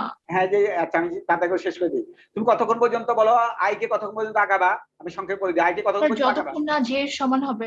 যে সময় যে বলছি I less than equal to J, বলছি আই জে কে ক্রস না করা পর্যন্ত তুমি আগাবা। বলছে while I less than equal to J, বলছে আই জে কে ক্রস করা পর্যন্ত তুমি হচ্ছে করতে হবে। While I less than equal to J, বলছে আই জে কে ক্রস না করা পর্যন্ত হচ্ছে তোমাকে করতে হবে। এই যে হোয়াইল লুপ দিয়ে সেটা বলছি। এবার লক্ষ্য করো আই কে আগানোর শর্ত কি ছিল সেটা বলছি। বলছি F is greater than equal to, এটা হলো আই কে আগানোর শর্ত। লক্ষ্য করো এখানে একটা লুপ দিছি, এখানে একটা লুপ দিছি, লুপ দিয়ে হচ্ছে আই কে আগাইছি। এই যে তোমাকে আই কে আগানোর যে শর্তটা আমি বলছিলাম, আই কে আগানোর যে শর্তটা বলছিলাম, লক্ষ্য করো এখানে একটা আমি লুপ দিছি, এই লুপ দিয়ে হচ্ছে আই কে আগাইছি। আই কে যতক্ষণ পর্যন্ত F is greater than equal to A I হয়, যতক্ষণ পর্যন্ত এই কন্ডিশনটা সত্য হয় ততক্ষণ পর্যন্ত আই কে আগাইতে হবে। আই কে আগানোর যে শর্ত তোমাদেরকে আমি এখানে বলছি, সে আই কে আগানোর শর্তটা আমি লিখে দিচ্ছি। তারপর আসো জে কে পিছানোর যে শর্তটা তোমাকে আমি বলছি, আরেকটা লুপ দিয়ে লক্ষ্য করো, আরেকটা লুপ দিয়ে জে কে পিছাইছি, আরেকটা লুপ দিয়ে আমি জে কে পিছাইছি। প্রথম হোয়াইল লুপ দিয়ে আমি করছি আই কে আগাইছি, দ্বিতীয় হোয়াইল লুপ দিয়ে জে কে পিছাইছি। এই লাইনের কথা পরে আসি। এবার যখন হচ্ছে যে আই আটকাই গেছে, জে আটকাই গেছে, তখন আই আর জে আটকাই গেলে আমরা কি করি মনে আছে? আই আর জে আটকাই গেলে আমরা কি করি বলো? আই আর জে আটকাই গেলে আমরা কি আই করি? বাড়িয়ে দিই জে কমিয়ে দিই। এই ইন্টারচেঞ্জ করি না আমরা? সোয়াপ করি স্যার। সোয়াপ করি। এই তোমরা এত তাড়াতাড়ি কথা বলে যাও কেমনে? তো হচ্ছে যে এ আই আর এ জে কে হচ্ছে সোয়াপ করতে হবে। এই যে বলছি এ আই এবং এ জে কে সোয়াপ করতে হবে, এ আই এবং এ জে কে বলছি সোয়াপ করতে হবে, এ আই এবং হচ্ছে এ জে কে সোয়াপ করতে হবে, সেই কথা বলে দিচ্ছি এখানে। বলছি হচ্ছে যে এখানে ধরো আই সামনে দিয়ে আগাইলো, জে সামনে পিছাইলো, পিছানোর পরে এক পর্যায়ে আই আটকে গেছে, জে আটকে গেছে, বলছি এরপরে এ আই আর এ জে কে সোয়াপ করে দাও। সোয়াপ করে দিচ্ছি। সোয়াপ করার পরে তোমাদেরকে একটা কথা বলছিলাম, কি বলছিলাম বলো দেখি? সোয়াপ করার পরে অটোমেটিক আই এর মান কি করতে হবে? অটোমেটিক এক বাড়াইতে হবে। এই যে অটোমেটিক আই এর মান বলছে I equal to I plus 1, I এর মান বলছে অটোমেটিক এক বাড়াইতে হবে। তারপরে বলছি অটোমেটিক জে এর মান এক কমাইতে হবে। এই যে অটোমেটিক বলছি জে এর মান এক কমাই দিতে হবে, অটোমেটিক জে এর মান এক কমাই দিতে হবে। এই লক্ষ্য করা এখানে এই বাইরের হোয়াইল লুপটা এখানে শেষ। এভাবে বারবার ঘুরতে থাকবে, ঘুরতে ঘুরতে আই কে আবার আগাবে, জে কে আবার পিছাবে, যখন আটকায় যাবে আই আর জে আবার সোয়াপ করবে। এই যে সোয়াপ দিছি আমি, দরকার সোয়াপ করবে, সোয়াপ করার পরে অটোমেটিক আই কে হচ্ছে এক বাড়াবে, জে কে এক কমাবে, আবার লুপ ঘুরে এখানে চলে যাবে, গিয়ে আবার আই কে সামনে আগাবে, জে কে সামনে পিছাবে, পিছনের দিকে পিছাবে, যখন দুজন আটকায় যাবে এ আই আর এ জে সোয়াপ করবে। সোয়াপ করার পরে আবার হচ্ছে যে আই কে এক বাড়াবে, জে কে এক কমাবে। এভাবে সেই অংশের মধ্যে লুপ দিয়েছি, যেহেতু এই অংশের মধ্যে ঘুরতে থাকবে কতক্ষণ পর্যন্ত? যতক্ষণ পর্যন্ত আই জে কে ক্রস না করে। আই জে কে ক্রস না করা পর্যন্ত বলছি হচ্ছে যে এভাবে চলতে থাকবে। যখন আই জে কে ক্রস করে গেছে তখন তুমি কি করছিলা মনে আছে? আই জে কে যখন ক্রস করে গেছিলা, আই যখন জে কে ক্রস করে গেছিলা তখন কার সাথে কাকে ইন্টারচেঞ্জ করছে বলো? এফ এর সাথে জে, সেটা লিখছি। লক্ষ্য করো এই হোয়াইল লুপের বাইরে এসে লিখছি আই যখন জে কে ক্রস করে গেছে, কারণ হোয়াইল লুপ যখন টার্মিনেট হয়ে গেল তখন হচ্ছে লুপের বাইরে চলে আসলাম, বললাম যে এফ এর সাথে এ জে কে তুমি সোয়াপ করো। এফ এর সাথে বলছি এ জে কে সোয়াপ করো, কারণ যখন তুমি হচ্ছে আই জে কে যখন ক্রস করে গেছে তখন যে এই যে বাহিরের হোয়াইল লুপ থেকে সে বেরিয়ে আসছে, বেরিয়ে আসার পরে বলছি হচ্ছে তুমি এফ এর সাথে এ জে কে সোয়াপ করে দাও। এফ এর সাথে এ জে কে সোয়াপ করে দিলাম, তাহলে সেটাও হলো। তারপর সোয়াপ করার পরে তুমি কয়টা লিস্ট পাইছো বলো? সোয়াপ করার পরে কয়টা লিস্ট পাইছো বলো? দুইটা লিস্ট। বাম পাশের লিস্ট কত থেকে কত পর্যন্ত বলো দেখি? এফ থেকে শুরু করে কোন পর্যন্ত? J minus 1। বলছি হচ্ছে এফ থেকে শুরু করে জে মাইনাস 1 পর্যন্ত এই অংশের মধ্যে তোমাকে আমি বলছি হচ্ছে তুমি হলো আবার করতে হবে। এটা বলছি না সেকেন্ড পার্টিশনিং এলিমেন্ট বের করতে হবে, এটা বলছিলাম তোমাদেরকে করতে বলছিলাম। তো এই অংশের মধ্যে আবার করতে হবে। সে আবার মানে কি? সে আবার মানে তোমাকে কুইক সর্ট আবার করতে হবে, সেটাই বলছি কুইক সর্ট আবার করতে হবে। কোন অংশ থেকে কোন অংশ? এ অ্যারে এফ থেকে শুরু করে জে মাইনাস ওয়ান পর্যন্ত, বলছি এফ থেকে শুরু করে জে মাইনাস ওয়ান পর্যন্ত এই অংশের মধ্যে কুইকসর্ট আবার করতে হবে। আবার তোমাদেরকে এটাও আমি বলছি ডান সাইডও করতে হবে। ডান সাইড মানে কি? ডান সাইড মানে হচ্ছে বলছি কুইকসর্ট আবার করতে হবে কোন অংশের মধ্যে? জে প্লাস ওয়ান থেকে শুরু করে এল পর্যন্ত, বলছি array A array J plus one থেকে শুরু করে এল পর্যন্ত এই অংশের মধ্যে কুইকসর্ট করতে হবে আবার। তাহলে আমাদের মূল অ্যালগরিদমের নাম কিউ শর্ট। তুমি এখান থেকে কিউ শর্টকে আবার কল করছো, তাহলে সে এতক্ষণ পর্যন্ত যে কাজ করছে এই অংশ আবার করতে থাকবে। এই জিনিসটার নামেই হচ্ছে রিকারশন। লক্ষ্য ডিয়ার স্টুডেন্ট, তুমি হলো কুইক শর্ট করতে বলছি তোমাকে, তোমার ফাংশন নাম কুইক শর্ট।